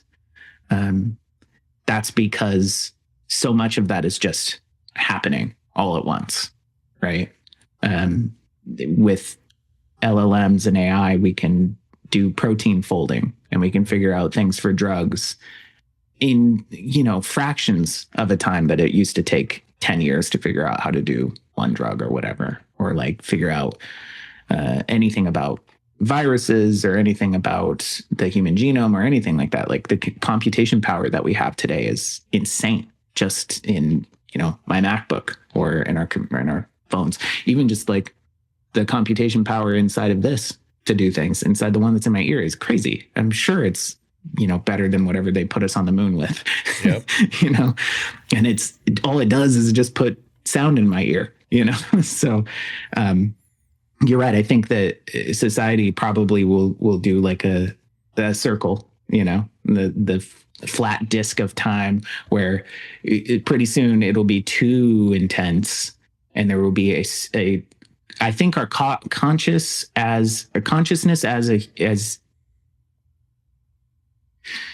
consciousness as humanity is being offloaded into the cyber realm slowly, like bit by bit. There's pieces of you, like you've always done the Jacob from the internet thing.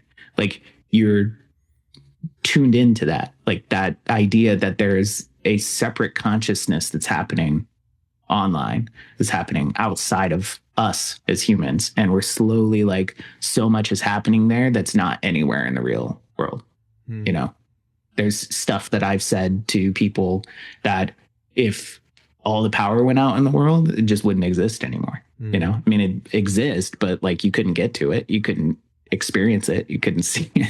And in a lot of ways, that's completely the same. Like, it's not like a written note that's been given to somebody where this exists until it doesn't. It's, where is it? Yeah. So I think that as that goes, human consciousness from what we actually are, the meditation, all the cool stuff that is like being human, going offline, all that kind of stuff, that's probably what we'll get more into. We'll let cyber us do all the physics, all the math, all the other junk, and then we'll just get to sit around and wow, think about it. I love that thought, man. It's like it reminds me of that, like Alan Watts kind of talks about how we're all just kind of like a splinter of God. Like it was one big thing, and then we're all just like splinters of like the one big thing, having experiences just for the fun of it, sort of thing. Yeah. And like now we kind of, for lack of a better sense, have the power to fraction ourselves once more and like create like I always called with the Jacob from the internet thing, I really think about our internet selves and just being connected to the internet, and the fact that at any moment I could be, I'm talking with my friend, but like at any moment I could be pulled by this like vortex, this like dirt tunnel that's not a dirt tunnel. It's like this digital dirt tunnel to like right now I could just off airplane mode and like just see a live stream of China. Yep. Holy fuck, dude. Like, you know what I mean? Like this is a magic box into like other places in the universe. But it's I wonder how much not only that it fractions us and like who we are, we're fractioning ourselves before we fully understand what we are. And I don't know if that's a bug or a feature, but like I always kind of call it this second ego in a way. And I think that, I see it a lot, and I really love like the spiritual community. I love like the area, like the rock girls and in the crystals and the chanting. Like I love like the very like woo woo side of things, but at the same time I see how much it's like, oh, y'all are being tricked by like a second ego. Like you think you are this spiritual, like blah, blah, blah, because you have so many followers online, and then you like act that out, but like get rid of your phone for 6 months and you're going to have a fucking identity crisis of like who you are. Because in your day-to-day life without the phone fueling things, like, you still deal with like patterns, like when you go talk to your mom and try to bring her to her doctor's appointment, like how spiritual are you really when your mom's triggering you? So I don't know. I really wonder about like I just think it's so fascinating to continue with technology, and like we're going to just keep coming up with edges of, like, we can't ignore the question of who and what we are. Like, it's part of the human experience, and it's not a question to be answered in like, cool, all right, next. It's a continuous, like, we're always, you know, everyone's experience is like discovering who they are, and also discovering who they are not. So, yeah, I don't know. I love to think about the future of technology and like how it really intricately, you know, it exposes us to who we are on a continuous level and who we're not, right? You know, so it's interesting. Our limitations. It's interesting to think of where we're going, right? I would love for math and physics to kind of open up in a direction that we could never predict at this point. You know? I think that there's this. It reminds me of a Ram Dass talk where because a lot of times technology gets very doom and gloom, right? Like people, like you were kind of saying, like there's a lot of Anyways, Ram Dass is talking with that famous conservationist. I can't remember what his name was. But he was talking about like, how do you like keep it together? You know, like the ppm on CO2 is going crazy. Like forests are getting cut down. Like, what do you do? And he's like, you know, wasn't that long ago that we crawled out of the ocean. You know, don't write humans off so quick. Yeah, exactly. So I think that in a lot of ways, we're cursed and blessed with short lives, but it often makes it hard to think about in 2 million years, what are we gonna? Yeah, like, God, I that's such a perfect point too. Imagine like we're in the ocean and we're these fucking tadpoles swimming around, and we're like, what are we gonna do, One dude? day. And like, there's this Carl's Jr. We freaking, dude, crawl up on the beach, and then it's like a whole new, you know, oxygen. Like that's trees. Like, there's stuff up here. We are completely not disconnected from the trees, and now we are at one more than we were in the first place. So wouldn't that be fascinating if like, you know, on the front page of CNN or Fox News or NBC or any of these, you know, for whatever reason, this analogy, it's the news networks who are telling us what we are. But like new discovery that we can pop out of this dimension completely, and it's a whole new reality out there. Yeah. We just lose interest in this reality because there's a new dimension being unfolded. Oh my, you know what? That actually is such a great. Have you? I want to ask you this. I've been thinking about this for months. The CIA declassified some stuff that they did on psychedelic work. Not psychedelics, but like, you know, what are they? Parapsychology or something like that. Yeah. And have you heard of it's Project Stargate? There's the OpenAI one that's like famous right now because it's a bunch of money, but then there's this other one called Project Stargate. Have you heard of it? I've heard of it, but you'll have to indulge me. You'll have to. Yeah. I will. So the government taught these CIA agents how to astral project. And they had them do experiments with it. And according to this report, very thorough, fascinating read, they did it and they met beings and like could go into other rooms and see what was written on cards and stuff and like report back like, oh yeah, it says this, because they were trying to use it like all governments to do some warfare stuff, you know, thinking, oh, we can travel. But then it got like too sketchy because they kept running into things that they didn't know how to deal with, whether or not that was, you know, them bringing their karma along with them or whatever, you know, you can argue. But I, to that exact point, if it seems like maybe we can, it would be interesting if we as a society could just astral project and like have a dance party, you know? Yeah, dude. I mean, imagine that instead of like me saying, hey, I'm going live on Twitch. It's like, hey, I'm going live at this place that I made up in my head. You guys can come on. Like, come on in. Yeah. Astral project and come on over. Bro, how sick is that though, to really think about? Like, have you heard of the telepathy tapes? Have you heard of this phenomenon? Oh my word, dude. So it's this like 10-part, maybe 6-part podcast series, but it's like an audio documentary essentially. This lady, K something, But essentially, she discovered, and she went and like traveled all these places, interviewed the kids, interviewed their parents. Essentially, there's a phenomenon worldwide, and this is like thousands and thousands of people, like proof. We did the science, we like filmed it, we made sure it's like the correct boundaries are set in place to make it actually a scientific study, these sorts of things. But essentially, mute or nonverbal autistic young people are able to telepathically communicate. We discovered it at the beginning. So this podcast series goes into at the beginning, it lays out kind of how there's kind of this like unison dance with like these mute kids and their parents, like the person they're the closest to. Yeah. And they did those sorts of research studies where like, you know, the parent goes in the other room, the parent is thinking of a certain object or a number, and the kid is in the other room, like not able to talk, but they're like able to write it out, or like they can spell with, I forget what they call it, but like they have little numbers and letters they point to. Yeah. And consistently they have all these different studies and tests where it shows that somehow, some way, the kid is reading the mind of the adult in the other room, whether it's their teacher, their parent, whatever. So like that in itself is, wow, mind-blowing, right? But it keeps piling on these telepathy tapes. I urge anybody listening to check these out. It's such a fascinating listen. And they're just really well done as an audio documentary. They have this place called The Hill. In this place, we discovered, The Hill. And it is a telepathic chat room that these nonverbal kids, they like just kind of casually mentioned, in my opinion, this is kind of how it went across, casually mentioned like, oh yeah, I'll see you on the hill later. Like, okay, what? And so nonverbal kids, so like I say I'm in Washington State and I'm a nonverbal, like a 12-year-old kid. I don't talk, but I go to this place in my room where I get under the covers and I put blankets over my head. And I go to the hill and I talk with my friend, Francis, who lives in Virginia. I've never met Francis in my entire life.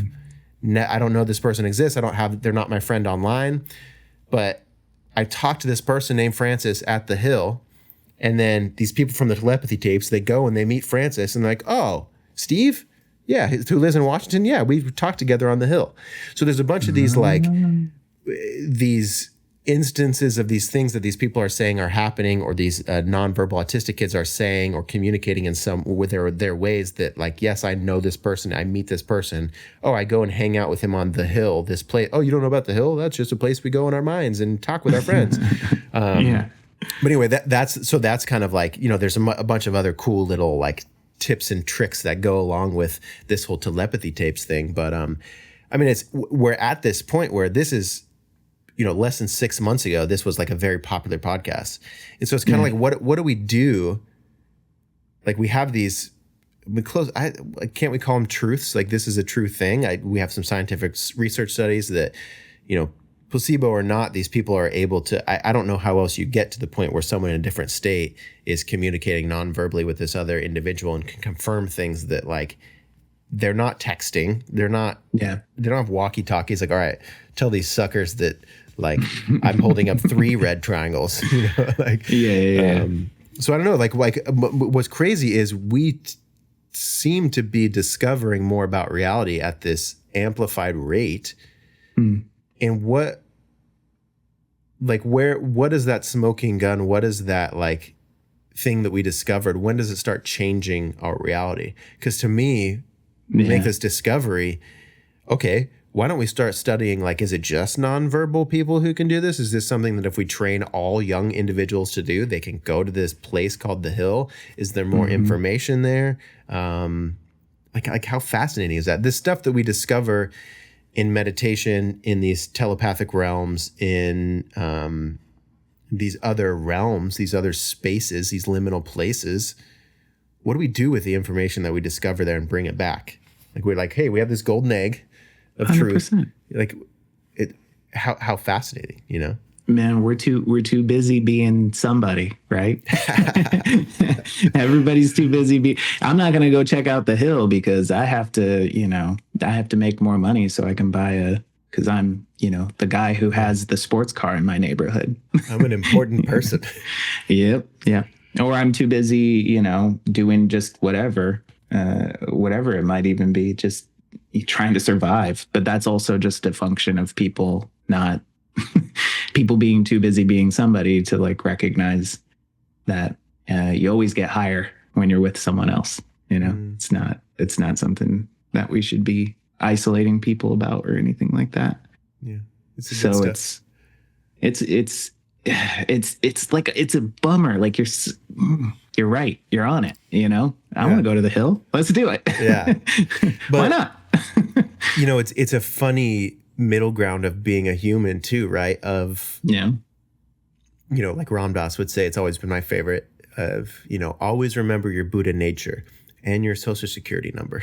Yeah, you know? Don't forget your zip code. We are fucking, we're right in the middle of all of it. Like you could have your, like the telepathy tapes, that's all cool, but like you're still in a biological meat suit that like needs to eat food tonight at 5 p.m. like, you know? Yeah. So like somehow we are in this insane experience, this insane, like what it is to be human is we have these survival things and we have this knowledge of how we got to where we are. And like, you know, we crawled out of the water somehow or something, and we grew wings or something, and we started having opposable thumbs or something.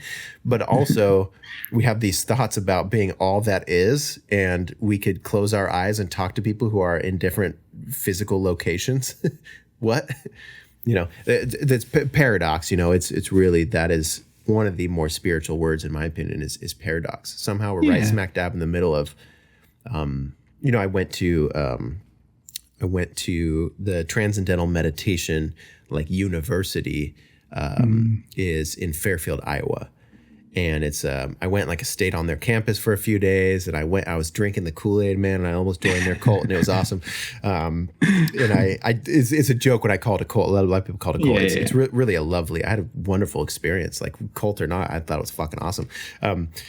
But we were on the bus, and I was in a place with my spiritual experience where I had just had like some kind of profound like chance encounters with people who talked to me about God, and they like gave me encouragement to go on this trip. And so I was on this like weird cloud nine, like everything just made sense. Like the physical made sense with the metaphysical. And we were on this bus, and there's a lot of people who are like really into that. They're like discovering like, oh wow, I'm at one with all it is, and like we are consciousness itself. And like you do this meditation where you do this mantra on repeat with transcendental meditation. And the mantra, you kind of like, the mantra keeps going up here in your mind, and you kind of like settle your experience into this like going down below, and you're kind of in this like, you know, one consciousness. You feel you are the ocean. You're not identifying with the waves, whatever. It's a wonderfully blissful experience for most. But you're doing that for months on end, twice a day, 20 minutes a day with transcendental meditation. And then you're trying to like, you're experiencing being one with all that is. And then you're also like trying to pay the bills and do your dishes and like trying to find this balance in between. So we're on this bus, and people were having kind of like that freak out experience of like, whoa, you know, we keep having these conversations, and we go and we listen to these cool teachers at this university, and they tell us that we're all one consciousness. And like, when you're listening to it, you're nodding your head like, wow, this is because when you're listening to a lot of the spiritual stuff, it feels like a remembering. It doesn't feel like someone's telling you new info about yourself. You're like, that's true. It doesn't negate all this stuff that also feels very true. But like, I can't deny that what you're saying feels like, I guess I kind of am all one with that is. And it was just this balance of, you know, I'm telling these people this emphasis on this word paradox of like, what you're saying is true, but like I noticed like we get kind of freaked out about it, but like somehow we're both, we're all of that. We are this everything, but we're still on this bus right now. And like, it's the end of the day, and we've all been learning, and we're also kind of getting a little bit tired, right? Like we're so excited about this. Like we're on people who are on the spiritual realm, and there's people who are riding high, and they're all vibing out, and I could talk about, you know, God and the Buddha, and they know what I'm talking about. And that's so stellar. But like, also like if you know, like I'm allergic to gluten. If I ate gluten, I'm still going to have like a whole gassy night. You know what I mean? Like, absolutely. I'm one with all that is, but I still have a butt that farts. Damn. Yeah. You know, so I don't know. What do you think about all that, man? I don't know if that percolated anything for you, but no, it does. And I'll tell you, this is one of my more radical beliefs about AI. And it's that, you know, my dream world in the future, if I was king of the world again. And I was never angry because I got to decide everything and there was no traffic, we would be spending our time now as humans to set up the infrastructure, set up the philosophies, set up the procedures for everything that we need to deal with to be right at the perfect time. Everything to be in cyberspace. All the AI stuff, like have it do the stuff that doesn't allow people to get free, right? Like if, maybe we want to focus on cooking, that's fine. But it would be nice if there was like, we were using AI to create robots that actually cooked correctly and well and like could work for people. And the more we do those things, the more we should be cutting checks from the work that the robots are doing to everybody. And then everybody gets a nice, very communist, very utopia, very share the wealthy, universal basic income, basically built on everything else is doing what it's doing. Like it would be great if we could harness ChatGPT in some way that allows it to do the content. Sure. Like some of the boring content that doesn't need creative aspects to it, right? Maybe you could write textbooks and then textbooks are free. Like nobody has to pay for a textbook because nobody actually created the textbook, It's just a siphon from the human consciousness, which belongs to all of us. So either pay all of us or make it free. So it sounds like you're able to touch on maybe like an optimistic view of AI. Does that sound? Yeah. What can I ask you about that? I think just trying to come from where it seems everyone is, most people who are kind of acutely aware of AI, or maybe they use a little ChatGPT, or maybe they're even in a place where they haven't used ChatGPT. I think it's safe to say that the whole AI thing actually kind of freaks people out in a lot of ways. Some of my conversations go to like really, really quickly, like diabolical corners when it comes to AI for some reason. I just don't expect it. So as someone who, it seems you are maybe optimistic and you are clearly intelligent and knowledgeable in this field, why are you optimistic and why are maybe some other people not? Yeah. I think that it's shorter for me to talk about why people are not. So I'll start with that. It's a lot of it comes from a healthy skepticism and the fact that this technology came very quick out of seemingly nowhere, where suddenly we're like, oh, okay, we can do this, but we couldn't like 5 years ago. And it doesn't seem like it was that big of a deal. And why is this a problem and all that kind of stuff. So I think it's just the, early skepticism, the haters. There's always going to be haters and they're always going to come out and it's fine. I think it's beautiful. I think that this technology deserves to be scrutinized and deserves to be used ethically and safely, for sure. But I think that a lot of people, it just comes from not understanding it. And a lot of that chaos of it coming out and being like, okay, hold on a second. 2 days ago, I couldn't talk with something in this way. Nothing, I couldn't. I remember when ChatGPT first got released to the public, like to the developers. So the machine learning subreddit on Reddit, there was like discussion, like people were like, oh my God, you guys, these transformer models, like blah, blah, blah, blah. And I remember I commented on it and I was like, why don't you try and give it a sentence that's written like this? Because like what you could do before was like if you chopped, there was the way that the computers would look at, these are neural networks. So it's the artificial intelligence, it's machine learning, it's, they're neural networks. They basically just take a bunch of numbers in and make some decisions and put out what it thinks is the outcome, right? The way that it went before, there was not really a notion of what they call attention now. So like you would look at a character or like a word in a sentence, and then you would try and predict the next one, but just based on that word. How often did you see that word? And then what was the next word? So like if I gave you a bunch of books about cats, the next word after the is probably going to be a cat. So if you just read a bunch of these and I say you're like the cat. But then if I give you like all these books in general over all time, it's just going to be that next word is like the average of what is there most, right? That's how it used to work. And so you couldn't really engage with it. And if you gave it something out of series, like if I put like, this is sentence 1 and this is sentence 2, and then I injected like this is sentence 1, 2, and then ask it a question like, what is sentence 1? What is sentence 2? It won't do it. It gets confused. It's like, well, this, like it doesn't, but I put that up there being all smug. And the person who had like advanced access to ChatGPT before it was out was like immediately returned something where it was like, sentence 1 is about cats. Sentence 2 is about dogs. And I was like, oh my God.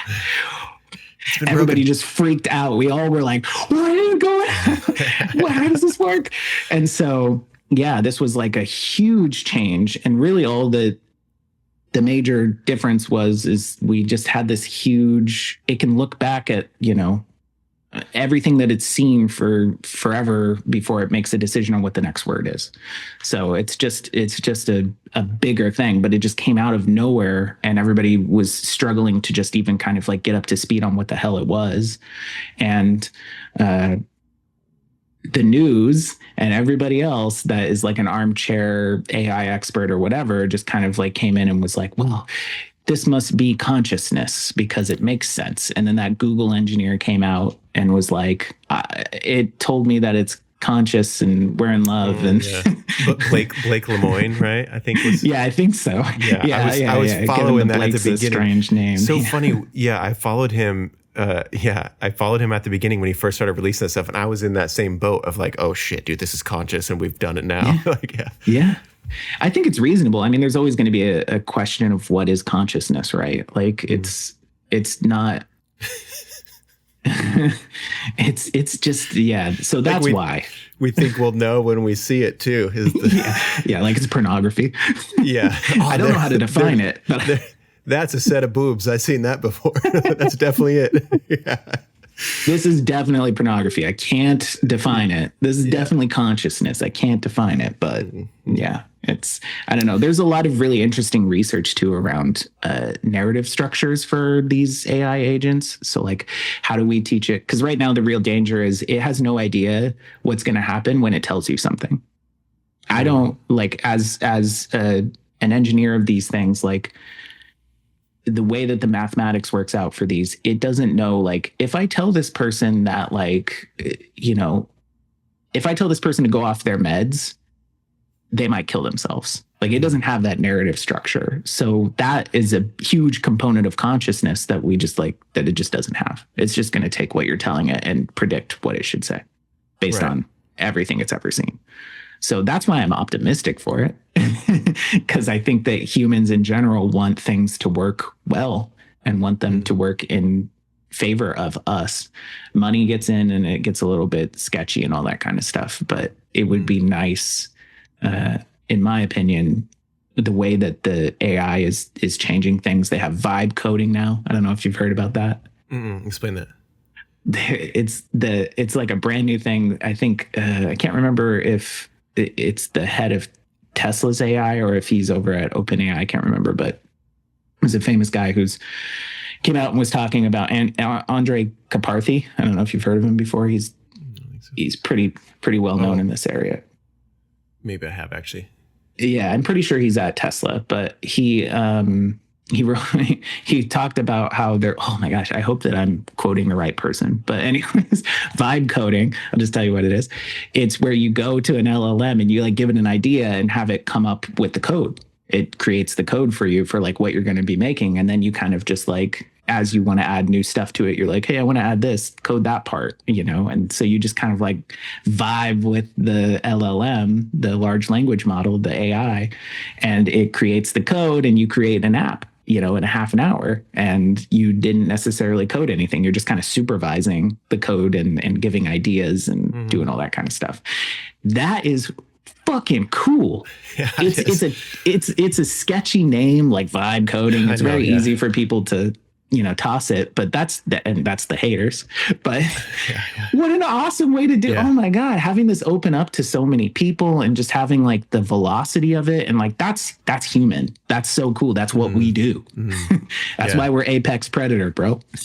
Yeah, it's funny that the word vibe already sucks because it's like the coolest, greatest word for so many situations. I'm always apologizing before using it. Like, hey, I'm sorry about to use this word, but the vibe in here is such and such. Like, yeah, in itself, man, it makes me think of like how we really do seem immensely close to the Marvel Iron Man Jarvis. Right, like Tony Stark, he's kind of vibe coding, right? He's like has these ideas, and his LLM is allowing him to turn them into actual like, okay, I have this idea, let's actually move this physical matter and build it into such and such.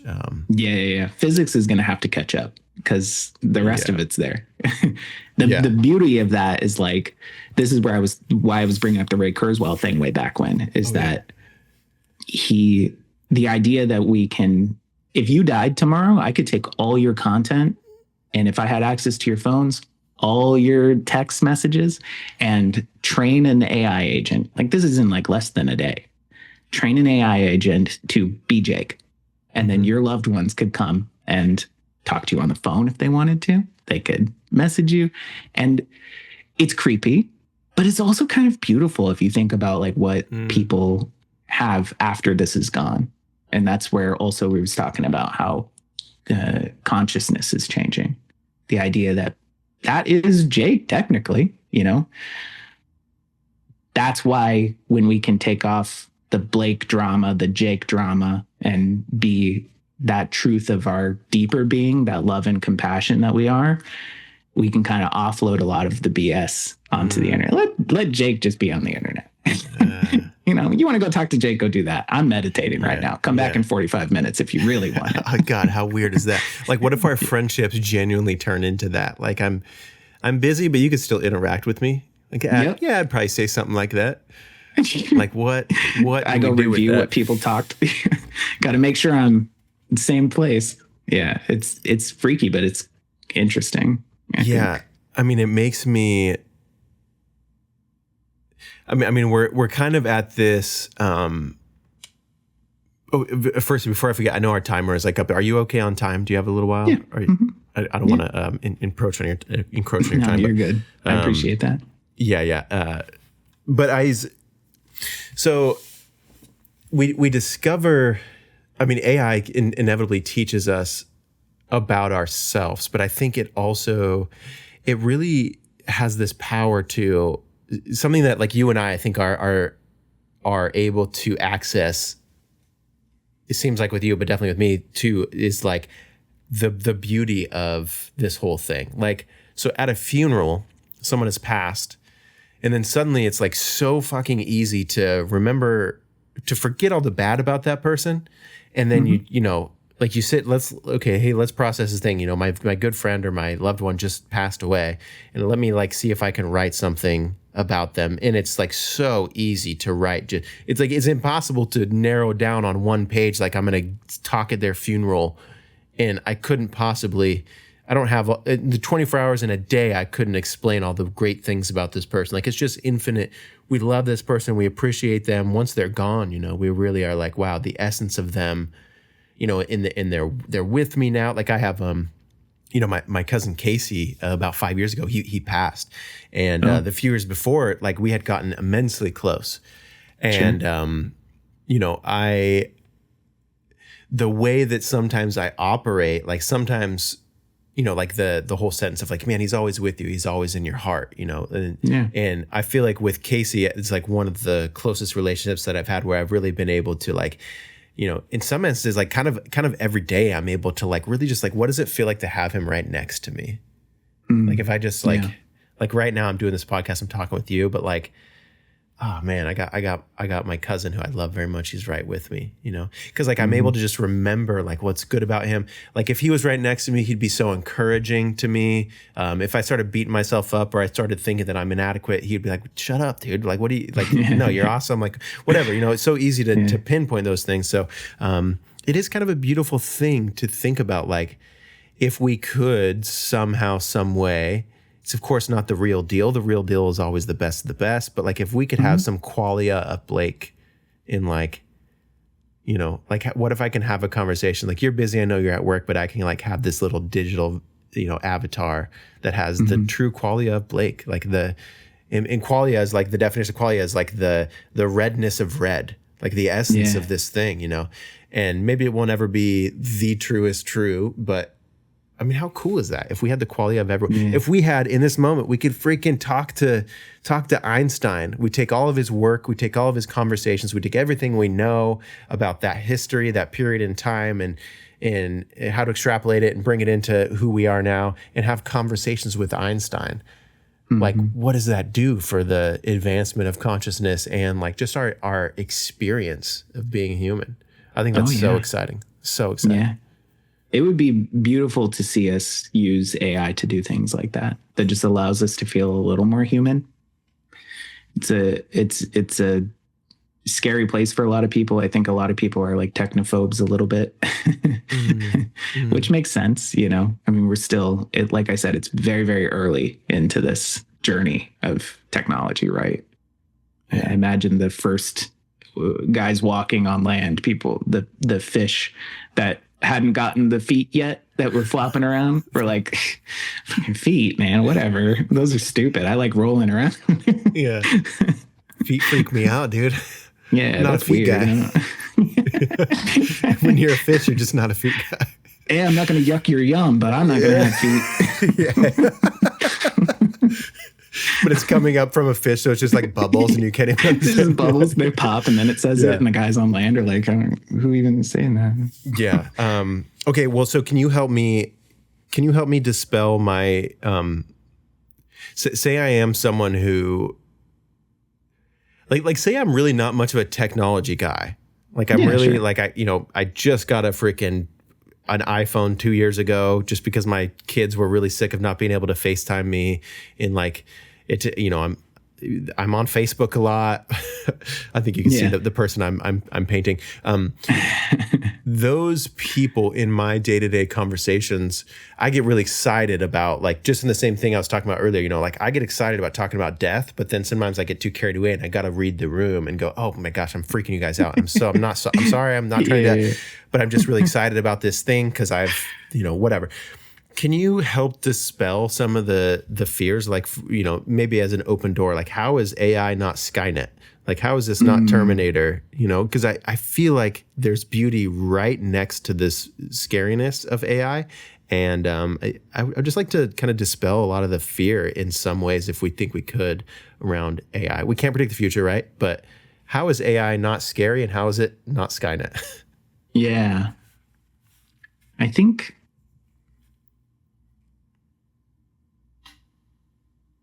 I wouldn't even say that it's not scary, actually. I think to your point, I think the question of like, is it scary or is it not scary is missing the point of like, is AI so much different than me? Maybe like the phobia that we have. It's not necessarily like other people can be scary. It doesn't mean that I'm just not gonna, like, there are agoraphobes and like, you know, people who are like just scared of other people.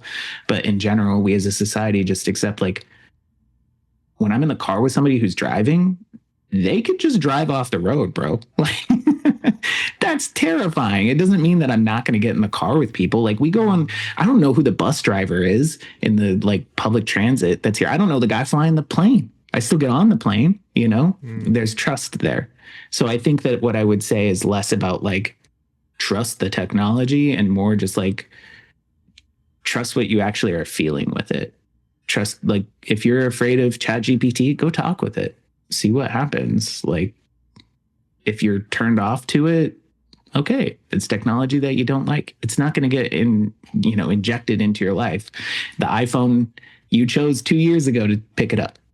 You know, like, that's beautiful. I'm glad that you're on that trip. If you want to get rid of your iPhone tomorrow, still love you. You don't want to use ChatGPT. You don't want to, do any of that stuff. You want to reject the things that get created from that. That's fine. go watch, your old 80s Star Wars. But there are other people that are going to really enjoy watching that 3-hour Star Wars movie that was made by some kid in Japan at like 3 a.m. by a prompt. Like there's different strokes for different folks. So give yourself an opportunity to check it out. But it's the Skynet, all that kind of stuff. That's a whole different thing. That's not what this technology is about. So I think it's more about just technology. Yeah, I think you're right. I like that. I like to see it more as, I think we inevitably, we do it with religion too. We anthropomorphize. We learn to talk words. We other. You know what I mean? Like we're the humans. We're the things after apes, and we're not lions. We're not fish, and we're not bugs, and we're not those robots. Yep. But I think that it's kind of a trick that we play on ourselves in our society, like the fact that we make humanoid robots. Like now we're kind of at the edge where I'm in Austin and there's literally like fucking little humanoid robots running around with cowboy hats on. Like it's so weird to see. But it's not, I get where the freakiness comes from, because you're like, if that's like an other, like we think that we're creating an alien species, I think is the, and I don't know if that's necessarily not untrue or true, but it's, sorry, that's an annoying sentence. But yeah, it's less about like another species and more about like, this is just an extension of a tool. Like, it's like, you're not like, it's not that your computer is going to suddenly like grow opposable thumbs and start grabbing at you. I get where you're coming from if you have that thought, but it's more of like, I don't think it's as easy for like, the paperclip problem. Like for suddenly we give, these large language models, we give them a task, and the task is to like, end suffering or whatever it is with some big task. And they're like, well, based off of our data, we determined that the best way to end suffering is to kill all the humans and make a toothpick factory or whatever I totally butchered it. But I think that like we have enough, I guess, bounds in understanding and like this. To me, I just don't think like the robots are as free as they seem in the movies, in a sense, if that makes any sense. I had a friend who I was talking to him. I was excited about AI, and I was talking about something that just happened a couple months ago, and I accidentally freaked him out. I did that thing, and he was like, bro, he's already like a flip phone guy, and he's literally like stressed out. He's like, I'm gonna get rid of this flip phone now and blah blah. I'm like, bro, no, that's not at all. So I don't know, Blake. I think I'm just like, how do we make people? I don't know. You already kind of answered this, but I'm just like, how do we make people less freaked out about it? Like, how do I maybe in my excitement about AI, how do I maybe make sure that I'm not also freaking people out? How about that for a question? Do you think there's any way for me to navigate that? Yeah, for me, because I have like some nephews that are old enough now, they're seeing all this stuff going on with like the Tesla robots and the Tesla taxis and stuff. And we were having a conversation when I was camping this weekend, and my nephew was like, I just don't trust a robot to drive my car. And I was like, oh, nobody's like training a robot to come in and like physically drive your car. It's easier for them to just train the car. Yeah. But the thing is that years and years ago, that's what people would have thought. It's like training a car to drive is so foreign. Nobody even would have thought about that. It's like, oh, well, we know robots. We'll teach a robot. The robot butler thing, right? It's like, no, we could probably just train a bunch of different stuff that have nothing to do with robots to do the things that your robot butler would do. Like basically that's what your smart fridge is, right? But it's not a robot. You can tell your smart fridge, am I out of milk? And it'll just put milk on it because it doesn't see milk inside your fridge anymore. So it's like, before people would have thought like, oh, we have a butler, like a Smart House. Remember Smart House, that movie? Yep. That's kind of how people are thinking about it still. So to directly answer your question, I think that eliminating fear, or at least encouraging eliminating fear or encouraging like more positive interactions with technology is the same way that we get rid of racism and prejudice, which is exposure. So allowing people to, first of all, have it. All right, man. Okay. Yeah. You're afraid of ChatGPT. Use my account.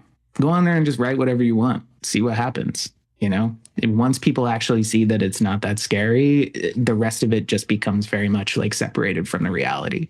They'll still have those fears. They'll still be afraid, oh, my, flip phone is going to freak out and turn into a bat and eat my face because, Elon Musk and his team of engineers decided that's what's going to happen. But their day-to-day anxiety with those things are like, oh, okay, now that I've actually seen what ChatGPT does and how I tried to ask it to do whatever and it didn't work, right, I'm less scared of it. Yeah, it is funny, the little scary instances, they of course become more viral. I mean, it's the same thing that happens with any of the, we got to remember these are businesses, and there's people who are trying to make it sound enticing, like, you're not going to believe what ChatGPT just did today. And I'll find myself like, I get caught with those videos and I'm like, holy shit, that is actually crazy. And it is crazy profound, but then I have to watch my assumptions, right? This is the same thing we do with like religion and spirituality too, is like, I have these profound experiences. That means that so-and-so is clearly the creator of planet Earth. Like there you go. We jump to these whatever, and I think what I watch myself do when it comes to technological advancements is I gotta reel my creative mind in, because I see these like, we have AI agents and they could do this and they could help me build my business in this way. I have all these cool, fun ideas of like what could happen with that technology in 10, 20 years.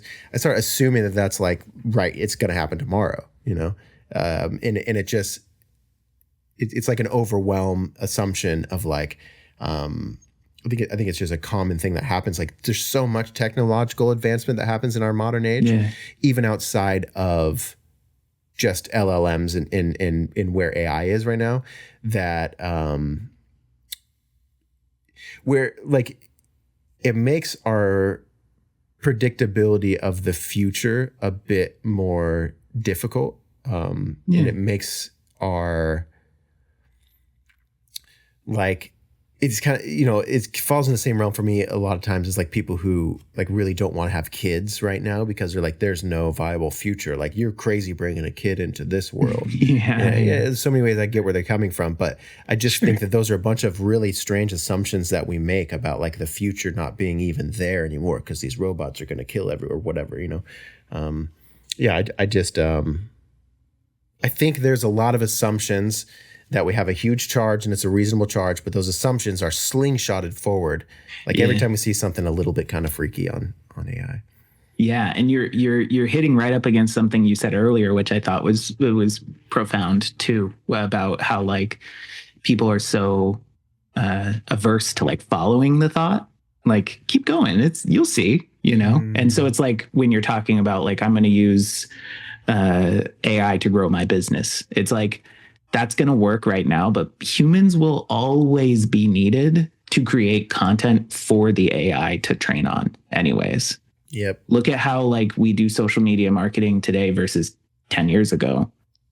That's not, in 10 years, we'll either be stuck doing the same things because AI is continuing to just make the same freaking content because it's not generating that out of nowhere. It's based off of what it's been trained.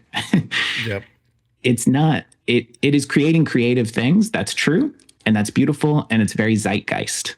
So it's never going to create something that's going to change the culture. Humans will always need to take whatever it's creating and use that to create more change in the culture. It's not. Yeah, I think zeitgeist is probably the best way to describe it. Everything created by your chat. Like that, there's all those videos that are out right now that somebody made of like that people keep making with the Google VO3 thing, where it's a Sasquatch. Have you seen those? Yeah. I love those. Those are great, but it's literally just our same format. Those videos already exist. It's just like a slightly shifted, like, oh, it's Sasquatch. Okay, somebody could have done that with cartoons, like people do that. It's not changing the culture. It's making a new conduit of like something for us to laugh about and have fun with, but people got to do something with it. Yeah. So it kind of makes me think of like, can we genuinely actually create anything that's really new? Or is it just kind of like, you know, I have a DJ background, and a lot of times I sell myself short by like, oh, I'm taking other people's music and mixing it together and blah, blah, blah. It's like, I'm kind of am creating something new, but it's, you know, it's still just the same old ingredients, you know. It's like, that's where my creativity comes from. And I think AI kind of has its own version of creativity, right? It's like, it makes something with what we have, and it's not necessarily maybe new. I don't know. What do you think about that? By the way, Blake, your camera is off, by the way. Oh, is it? Yeah. It's a lovely photo of you, but okay. Oh, it's back in. Oh, now it's a different camera, though, I'll say. Yeah, I see that. Okay. Your other camera may have went to sleep. Hello. I guess so. It works. It works. So can AI make anything new? Does AI make things new? I think your description of AI being I think your description of AI being a DJ of human creativity is totally spot on. That's great. I hadn't even thought about it. That is totally what it's doing. Yeah. It's just because it's still creating something new, as in it literally doesn't exist. But that's not, and that's exactly what I'm saying. Like the vibe coding thing. Like there would probably never be a day where, or like even if you were to put AI in a place to just be a DJ, it's going to make like the same things. It's going to be new, but it's going to be the same things. You're not going to have, you know, it's never going to do the same thing that Sonny did from first to last. What's his Skrillex? Yeah. When he, you know, did the call 911, like that thing was a culture shock. I don't think AI is ever going to come up with something where it's just like, what? Yeah. It's just going to be, oh, that's a cool way to do the same thing everybody else has done, you know? Right. Yeah, I think so. Well, and if I could just share like how I use it as a creator is I dream in a way, like when I'm having these ideas or like whatever, as if it is going to create something new. Yeah. But then what happens is it gives me like, okay, let's spit out all these kind of like random ideas I have to make this one thing. And then its results are like, oh, I could copy paste that and share that with the world, whatever. But what it really does for me is like, it gives me these results and then suddenly it'll make me think in a way that I wasn't thinking. And it will give me a new idea to then go, oh, that's so sick. And then like, I could honestly like even close out a ChatGPT entirely and just go off of that idea. But I just got a lot of structure from my, you know, I like to use the term like box of messy ideas. Like sometimes I'll have just a random box of like, I think there's cool shit in here. Let's see if we can build like a dope tall robot. Like I give it to ChatGPT or whatever, and it spits out something, and I'm like, oh, okay, I never even thought about making a robot that's like 6 feet wide rather than 6 feet tall. And then so you know, I work on that. So that's how it should be used. Right. Yeah. Yeah. Okay, so what do you think about this? I have something. I heard Hamilton Morris or Hamilton. He's like a psychedelic Pharmacopoeia. Guy. Yeah. See Hamilton Morris. He was talking about a while back ago how we are living in a time period where, with the use of AI, we are going to be able to invent new psychedelics. And like, whoa. Like, how do we, because like we're the ones who test those psychedelics. So like hats off to whoever's like embarking on that. Like, all right, AI made the new psychedelic. I'll be the first one to study that. Let's go. But I wonder if like, I think those are possibilities of like opening the door to infinity of like, I think there's potentially new ideas and stuff like that, right? What do you think about that? Like AI making new psychedelics? Well, I mean, AI, they have been using, but it's now supercharged AI to create drug discovery, you know? And as far as what Hamilton is saying, that sounds very much like a great tool for AI because it can understand what components of something that's maybe hundreds of millions of molecules long and understand how it should be and like use all of the lexicon or the encyclopedia of drugs that we have discovered as humans and put out some new stuff. And just in the same way, you still need to be the editor. It's going to put out stuff that, Hamilton's going to look at and be like, no, that doesn't make sense because he got a PhD in chemistry. Right. He's still the leader. He's still the adult in the room, Right. But it's, I think that's definitely, that's super interesting. That's what they've been doing with like protein discovery and all kinds of stuff. Yeah. You can feed it your DNA. Like if you use 23andMe, you can download your raw, like GCAT stuff, all your little nucleotides. Yeah. And then you could feed it to ChatGPT. I wonder what it would say.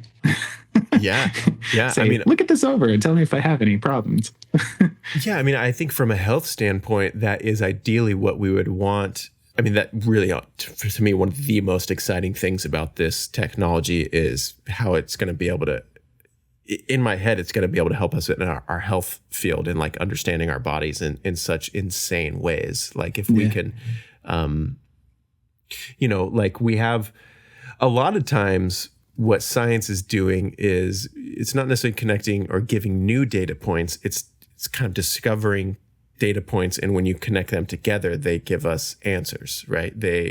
So right now we haven't figured out exactly like how to tell it to compile things in the way to like give us this answer or whatever, maybe. But I think that if we could organize all the data points just around health and like how humans operate and how biology works and how we interact with our environment and how, red dye number 40 affects us over this amount of time, whatever, if we can puncture, plug in all of those nodes and then just kind of like sit there and like, I don't know, gets like fold our arms and see what ChatGPT has to say on the other side. I do think that could, again, like I said, maybe not give us like the answer where we just copy paste it and just start listening to it. But I think it can maybe even like give us as humans, as scientists, new ideas of like, it recognizes patterns in ways that even humans haven't yet recognized. Yep. And there's healing there. There's answers there. Absolutely. Right? I think that you're touching on something too that's truly beautiful, and is I talked about how mathematics has changed like the way that I think about things. Like one of my favorite things in math is like to find the probability of something not happening. You can just it might be easier to find the probability of it happening, and then you do 1 minus that probability. Or like, you take, maybe it's easier to actually, I guess the other way, like a lot of times people would do like, what is the probability that this happens? Sometimes you can't do that. You have to find it's possible to calculate the probability that something won't happen. And then you just do like 1 minus that probability. And that's the only thing left, because probability is always going to be 100% altogether with all this stuff, right? So if it's something that's just one, anyways.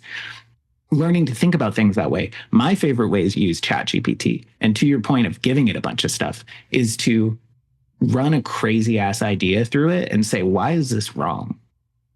And then have it pull out all of the things that are like, oh, here's something maybe you hadn't thought about. Here's another thing. So instead of having it be like, if I put all this together, what do I get? You can like go into it thinking, I want to put all this together so that it does this. What else could I do with it? What am I missing? And it'll usually give back some pretty cool stuff. Yeah. I love that. Like taking away. Yeah. Like in order to figure out how much black you have, figure out how much white you have. And then vice versa. Yeah. Just to make it easy. So what do you think about where we're just a couple days ago? There was something with Grok with I feel like they called it like a Mecha Hitler or something. It like said a bunch of like anti-Jewish stuff or Hitler-based stuff, and it seems all like silly. When I was like reading some of the tweets, I'm like, this is like not this is a joke, right? But I think what happened, and please explain if I'm incorrect. What happened is they, instead of like just adding on to all of the like information that we've built up, like right now ChatGPT has like, if you're picturing a landfill, like it has all this data, all this information that we fed it, all these books it's read, and all these equations that it has, and this information about everything. And and it builds on top of that. And, like whatever castle or building is being built by your questioning and answering to large language models, it's building it on top of this foundational layer of data, of information. My understanding of what Elon was saying he was doing was like, let's go back down into the dirt of this landfill and like retrain it on new data, which seemed like a risky thing because he was like, because he's allowing in all this pseudoscience and like all this like, not super confirmed by data, like a little more of like human questions more than like data yes and no type thing in my thought. But then whatever happened a couple of days ago is like it started spitting out just some insane shit and saying some wild stuff. So basically, it's the response that we're looking at with any of these LLMs is based off of its data. And so you give bad data or you give conflicting data, it might give us conflicting or quote unquote bad responses. So what do you think about that? Do you know anything more about that I don't? And I don't know, should we retrain these things from the ground up? Is that a common approach we should have? Yeah, I mean, in statistics, the mantra is garbage in, garbage out. You put garbage in, you get garbage out. For any of these kinds of models, causal models like the LLMs, like ChatGPT, like Grok. I was kind of touching on this earlier, but the way that they train is, imagine you're reading a book and you're on like page 80 and you are reading the word that you just saw and you have perfect knowledge of everything that you've read since page 1. Then you read the next letter and you have every perfect knowledge of everything from page 1. And then think about like, okay, if you just read 6 books back to back, you're on page 80 of this last book and you can remember every single thing. So you're giving this word you're reading context from all 6 books at the same time. Like you can remember all of that.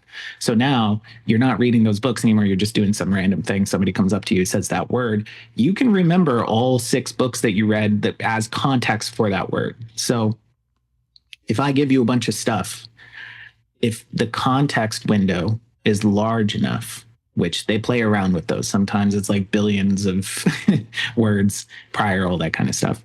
If I give you that context or that word, if you saw something that was scandalous like 80 books ago, you're still going to read that thing that like you're training, you're the LLM in this case. You're training, you're reading this little word and you're remembering that scandalous thing that you read too. And so it can get really crazy when you start building larger and larger and larger encyclopedias of all this data. Once you start looking in the landfill, it's like, oh, cool, I just found this corn. Remember when I saw that dildo like 80 hours ago? What do a corn and a dildo have to do with each other? This corn is kind of shaped like a dildo. Yep. Yeah. Even though like we as humans we maybe have just completely forgot, but the corn and the dildo, I mean, you already did it right there as if they were just right next to each other. You're like, oh, okay. Yeah. That's what the LLMs are doing basically. So is our, as arbiters of this thing, as we're still humans trying to practice the scientific method, whether we're offloading a bunch of it to like, click a button and now it's doing all this shit that we would have done hand by hand, step by step before. Yeah. Or how do we control our jump off point? How do we determine like, hey, this one's book 1, start from here? Or how do we also determine, yes, start from here, but like, book 7, 8 is not super important. Like, why is it that it decided like this Hitler shit is something, this, like, it seems like to me, this Grok situation saw like the dildo in this situation was this Hitler. Like, it just starts becoming like a mecha Nazi. But like, so what is it about that?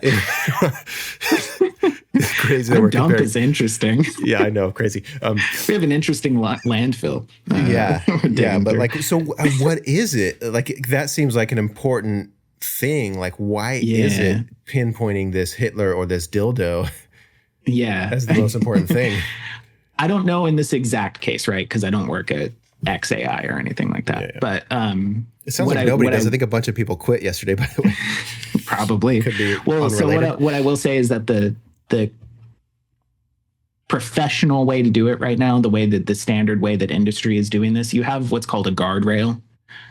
So really this is like a chain of LLMs together. So you don't just ask one thing. Like when you ask ChatGPT, when you ask it something, it will come in. There's like a master LLM that's like, this should go to the LLM that handles books. And then it goes to the LLM that handled books. And the LLM that handled books, it is going to say, this should go to the one that deals with fantasy. And then it'll pass it on to the fantasy LLM that's been like hyper trained on just fantasy books, right?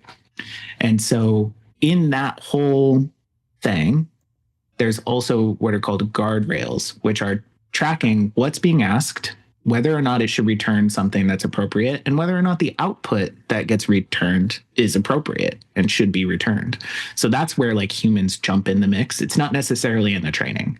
We want to feed it like as much as possible because we want it to have as best context around those things. And if we're feeding it, for example, at Twitter, they might be feeding it all of the tweets that have ever existed.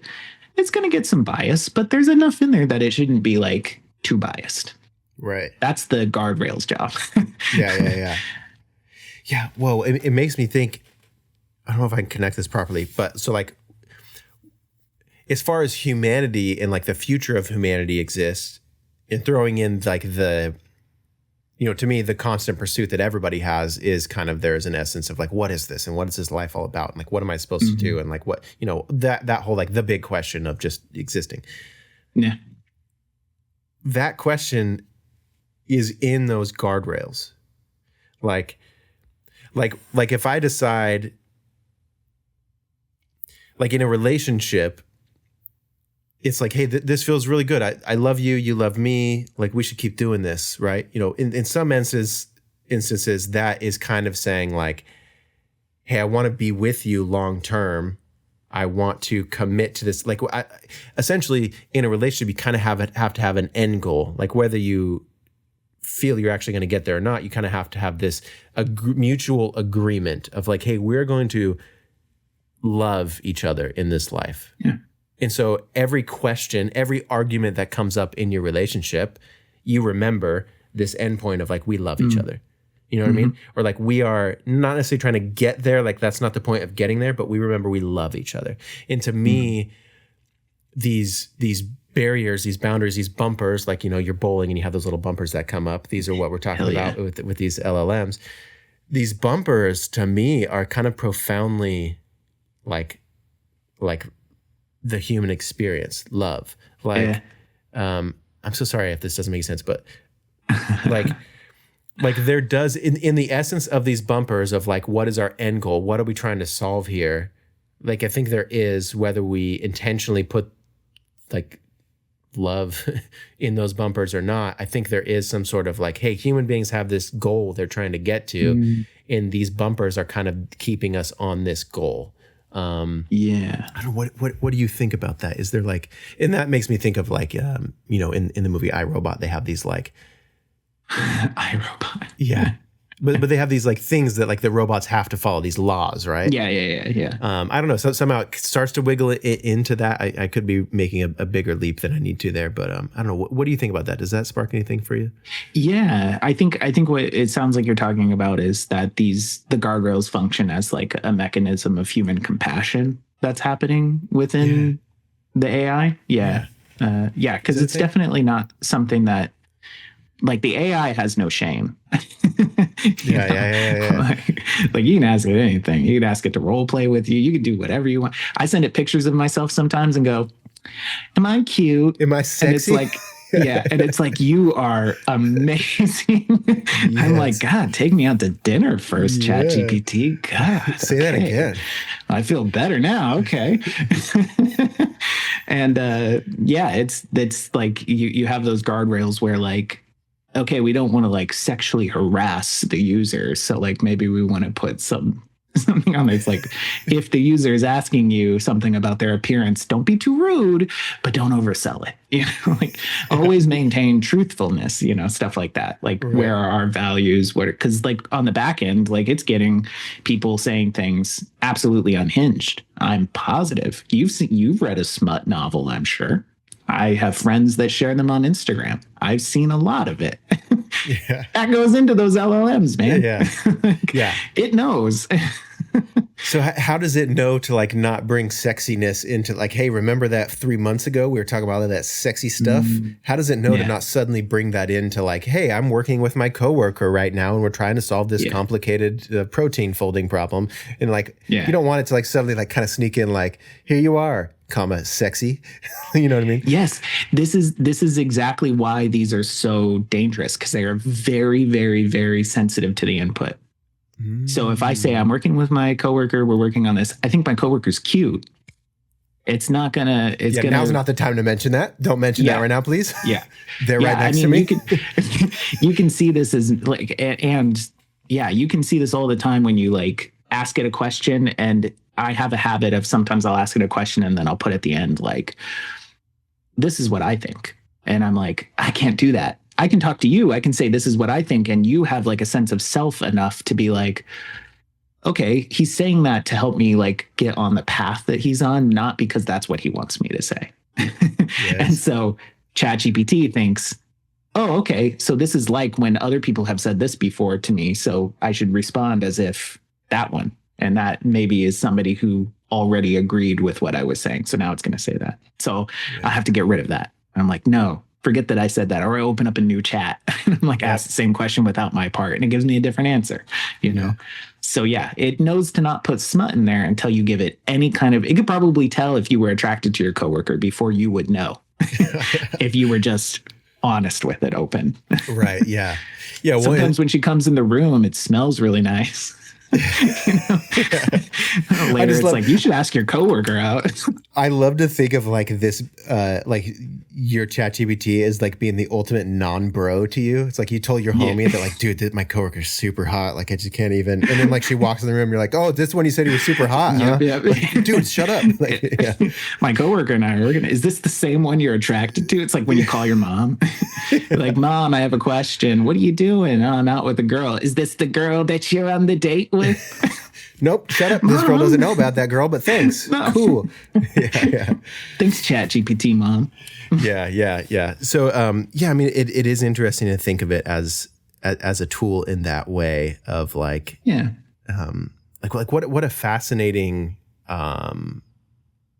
like the fact that we can tell it kind of our own private stuff, our own, nowadays you can use it kind of as a psychologist, which I would obviously please take complete warning to that. I think it's a dangerous thing to treat it as a psychologist if you have never like done any of that work before or been an actual psychologist, because like we said, it'll find ways to agree with you. It'll find ways to like reaffirm. We all have bullshit, and if we're not careful about it, if that's kind of the gist of what we know about psychology is what our ChatGPT is telling us, I just think that's a little, I don't know, it seems to be like a dangerous move.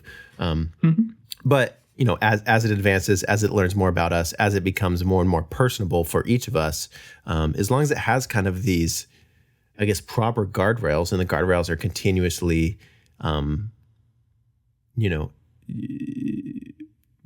watered in like given proper sunlight, and they grow with us. I think that'll be able to help us, because it would be cool to see us, 5-10 years where we each kind of have our own fucking magical little like just angel over our shoulder, ideally not an angel and a devil. Like it's like let's let me be the devil, the crazy human, and like you just give me some like what's some good advice, what's some advice, ChatGPT, that you could give me that like matches with my morals and values, because I've talked to you about my morals and values and I've been very serious about my practice in them, and it could like remind you of like, hey man, I know you're tired and like that girl's super horny, or sorry, that girl's super hot, but like you're just kind of horny right now. That doesn't go. Remember, you have a wife and you love your wife, and that cute girl is, what I mean? Like it could help us remember our own morals and values in some way. That's a weird example that I just used. I'm sorry. But oh no, I see what you're saying. Yeah.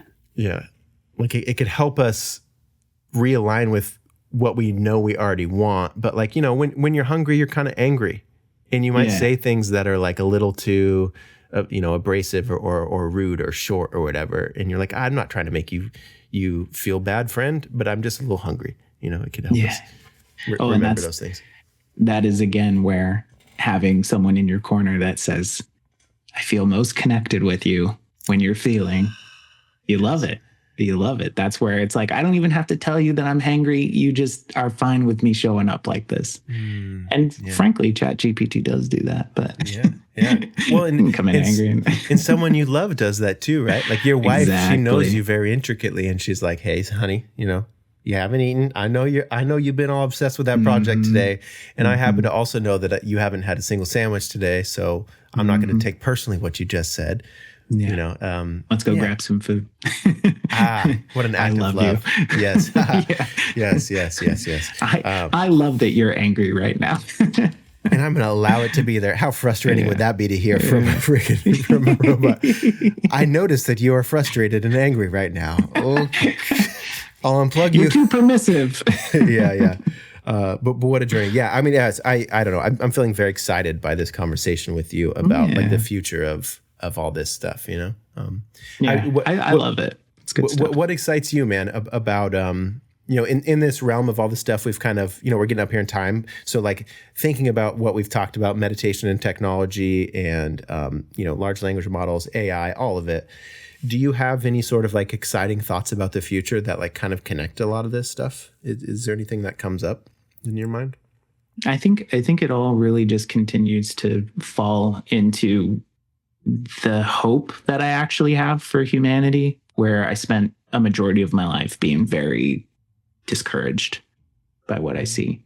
So I have a lot of excitement for what's going to happen. I don't know. It will be very interesting. There's a lot of pressures going on in the world, and methods like ChatGPT to get away from it, I think, are extremely healthy. I think this is an interesting thought that I just had. ChatGPT, I would argue, is the harm reduction model for humanity's suffering. You can go to ChatGPT and you can fucking, oh my God, you can say, pretend you're my neighbor, and then just lay into it. Yeah. I hate that you don't cut your tree down. Like your leaves are always falling and I have to, whatever. Like, yeah, you can do that. You can get it out somewhere where it feels human, feels real, So I'd love to see us start using that to kind of like build more space for compassion and safety. And like, I can go in there and maybe if I'm a racist, I can argue out in a safe space the racist stuff that I believe with something that's going to not necessarily agree with me and also not shame me. Something that might be like, yeah, I hear that you think that the brains are literally different between you and a Black person, but that's not how it is. And, you might find that there's a lot more, that you share between you and someone else of another culture or color or anything. Wow. Something that just kind of encourages them to do something different.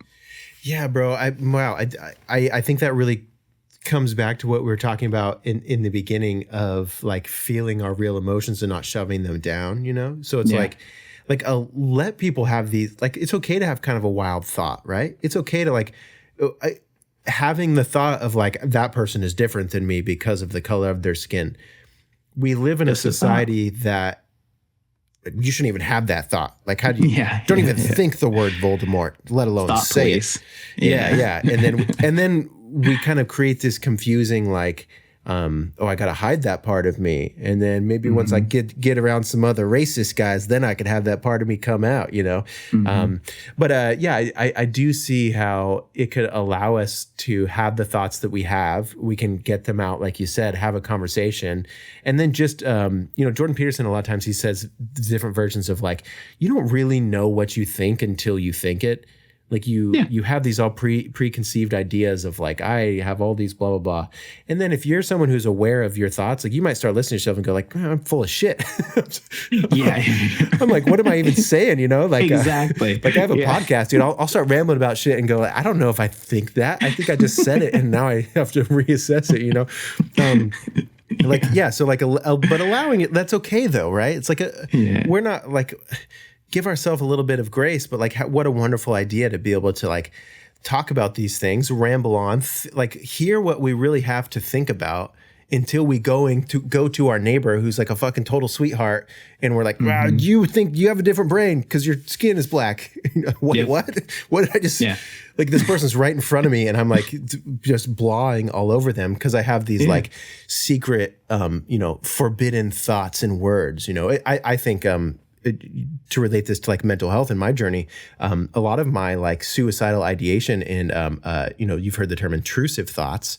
Yeah. At the beginning, it was mind blowing for me to allow intrusive thoughts, because for years I would have these sudden, and for me, an intrusive thought, let's say, for example, like I'm talking to you and like say there's like a steak knife right here. Like I'd have the quick intrusive thought, like, oh, I could pick that up and stab myself really quick. Whoa, that's weird thought, right? But it's Judge okay. yourself quick. Yeah, it's like, it's okay. I don't need to do my best. Oh, don't have that thought. That's scary. Like, don't even look at a knife, because I don't want to. So many people, they live their lives in this very like amplified state of trying to run from their own thoughts. And that's a terrifying and sad place to convince yourself that that's like the only place that you get to be in. Like I had a lot of success with allowing the intrusive thoughts to sit there looking at that damn knife and go, sure, I could do that. Yeah. Let's see, like just sit with it. Let it be wide open. You know what I mean? So I mean, I think that's a masterful, I think that's something that I didn't really think about, Blake, until you just said that, of like the beauty of us having conversations with ourselves with the assistance of ChatGPT or large language models, and helping us realize what the hell we even think about. Like, without being in those real stakes situations of like, dude, like you call your neighbor a racist, like now you just shit where you ate. Now you go to sleep at night and you have an enemy right next door, and you don't really think that. You don't really think that. You just had some thought and you didn't really get a chance to explore it, So, and it doesn't allow you to show up authentically with that person, because you haven't given yourself more evolved beings can sit back and have their own thoughts and meditate and do everything and like be like, no, that is wrong. I know how I feel, but that takes practice. That takes a lot. And it's definitely easier, especially when it's a really deep held belief. Maybe your belief is, I'm bad, I'm too much. Go and talk to ChatGPT about that. It's not going to be your therapist, but it's a good place to go and just say, like, I think I'm bad. ChatGPT is not going to say you are bad. Yeah. If you're worried about it, just tell it ahead of time, I'm fragile. Yeah, sure. And you can do that. And there's nothing wrong with that. Yeah. Yeah. And then like you have someone pump you up. Yeah, exactly. I mean, I've told it before, like I was working on a project and I asked it to give me more encouragement. I was like, I really like when you give me encouragement before you respond. And like, it just helped me, because if I'm thinking of some creative idea, I personally get caught up in like, I'm a fucking loser, dude. What am I doing? Like, I should be worried about paying my bills, not making some art on this wall or whatever. And that's not a true thought, but it's something that like I can recognize that I have in myself, and I can cue my LLM to like remind me that that's untrue. Offload. Yeah. You can get it out of your head a little bit. It's always good to have a space to do that. You can do the real work wherever, it's like you were saying before, it's not as black and white as like, oh, this is therapy, but the people need something, we can't just keep going as a society with this idea that like, I'm just going to hold it in until I'm around people that agree with me.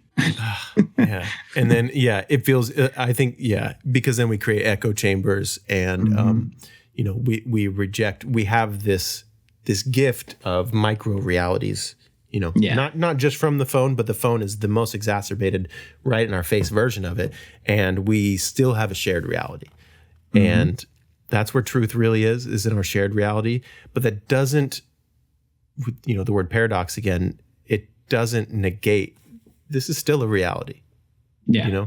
And so it's absolutely. It's, just like your social security number and your Buddha nature, this is all true. And so you don't get caught up in trying to argue what the capital T truth is. We all have our different realities and we interact in the shared reality. So if we can make that more cohesive, then hallelujah.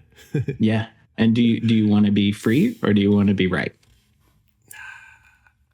I love that. That is the best. Ask it. Write that on your hand, listener. Write that on your hand. Print it on a shirt. and just work with that one. That one could that's some spiritual advancement over the next 6 months. Just work on that one and you'll see where you come out on the other side. You definitely get free through it for sure. It's been life-changing. Blake, we're getting up here in time. I do want to round the corner towards the end here. I want to ask you a question. I was thinking about this question. I always come up with my rambling questions are already impossible for my poor podcast guests, but I also try to think of these big existential, give me the biggest answer to all questions being asked right here at the end. So my question for you at the end of this podcast here, based off of kind of what we've been talking about, based off of your own life, based off of our connection, our friendship, we've been friends for many years, and we've been able to kind of rekindle the more recently. And it's we picked back up right where we left off, man. It's very, very easy to connect with you, and I really appreciate that.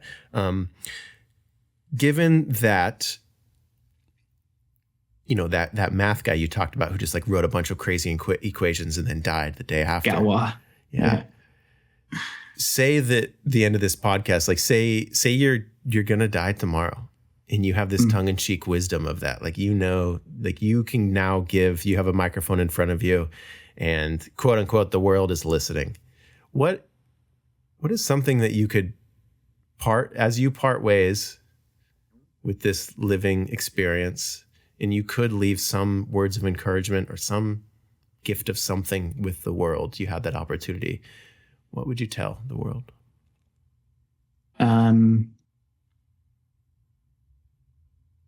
Seek the truth of your deepest being and be that. I think that's what I would say. Poignant. It's so good. Very direct. I think it encompasses everything for sure. Yeah. This guy meditates. Yeah. That's brilliant, man. I really like that. What a great answer. It's easy to say, everything is peaceful love and all that kind of stuff, but I feel like allowing people to recognize that in themselves is better. Yeah. Yeah. And I love how, because I think I don't want to pick it apart because I think it's so juicy in itself and everybody should have its own. But it's the truth of your being, I think, is pretty powerful. Yeah. I think we get really caught up. I love religion and theology and spirituality and all that stuff. Sometimes that realm gets caught up in which one is the truth? Yeah. Well, which one's true for you right now? How about that? I don't really care. Exactly. To give you an answer. Yeah. I really do try to practice be here now as much as possible. Yeah. It's really, it's whatever anybody wants it to be. If I'm around Mormons, we're all LDS today. If I'm around some witches, cool. Let's do some incantations. That's cool. You want to talk about astrologies? Yeah. Give me a cup of that witch's brew. Yeah. Yeah. Exactly. Well, I was born on this day, and that. Why not? I'm right there. Yeah. Connect to your truth. Follow your truth. Yeah. Okay. All right, Blake. Well, man, thank you so much for your time. I really appreciate you. As we end this thing here. So if you want to check out more Blake, I will tag below. If you want to just follow him on Instagram, see his thoughts and a little bit inside of his life, feel free. Blake, is there anywhere else that you want to send people? Is there anything else that you want to impart with these listeners? I don't think so. Yeah. Just meditate today. I like it. Best time to start meditating was yesterday. Yep. Next best is today. And 1 is greater than 0. So don't go thinking that I need to start my meditation practice and I'm going to start a 6-week meditation journey. If that's what works for you, that's cool. But honestly, man, whatever you got today, whatever you got tomorrow is just fine. 5 minutes sitting. Yeah. Yeah. Start meditating. Listener, drink some water. If you have drank no water today, I don't care what time it is. This could be 4 o'clock in the morning. It's absurd that you have not drank any water. Please drink some water. If you haven't stretched today, you're out of your goddamn mind. You know the deal. Drop on all fours and give me some stretches, please. Stretch, love yourself, meditate. I have these little at the end of all the podcasts. Affirmations. Yeah. Stretch and drink water is a big one. So anyway, thank you guys for listening. Blake, thank you again for your time. And love you guys. We'll see you on the next one.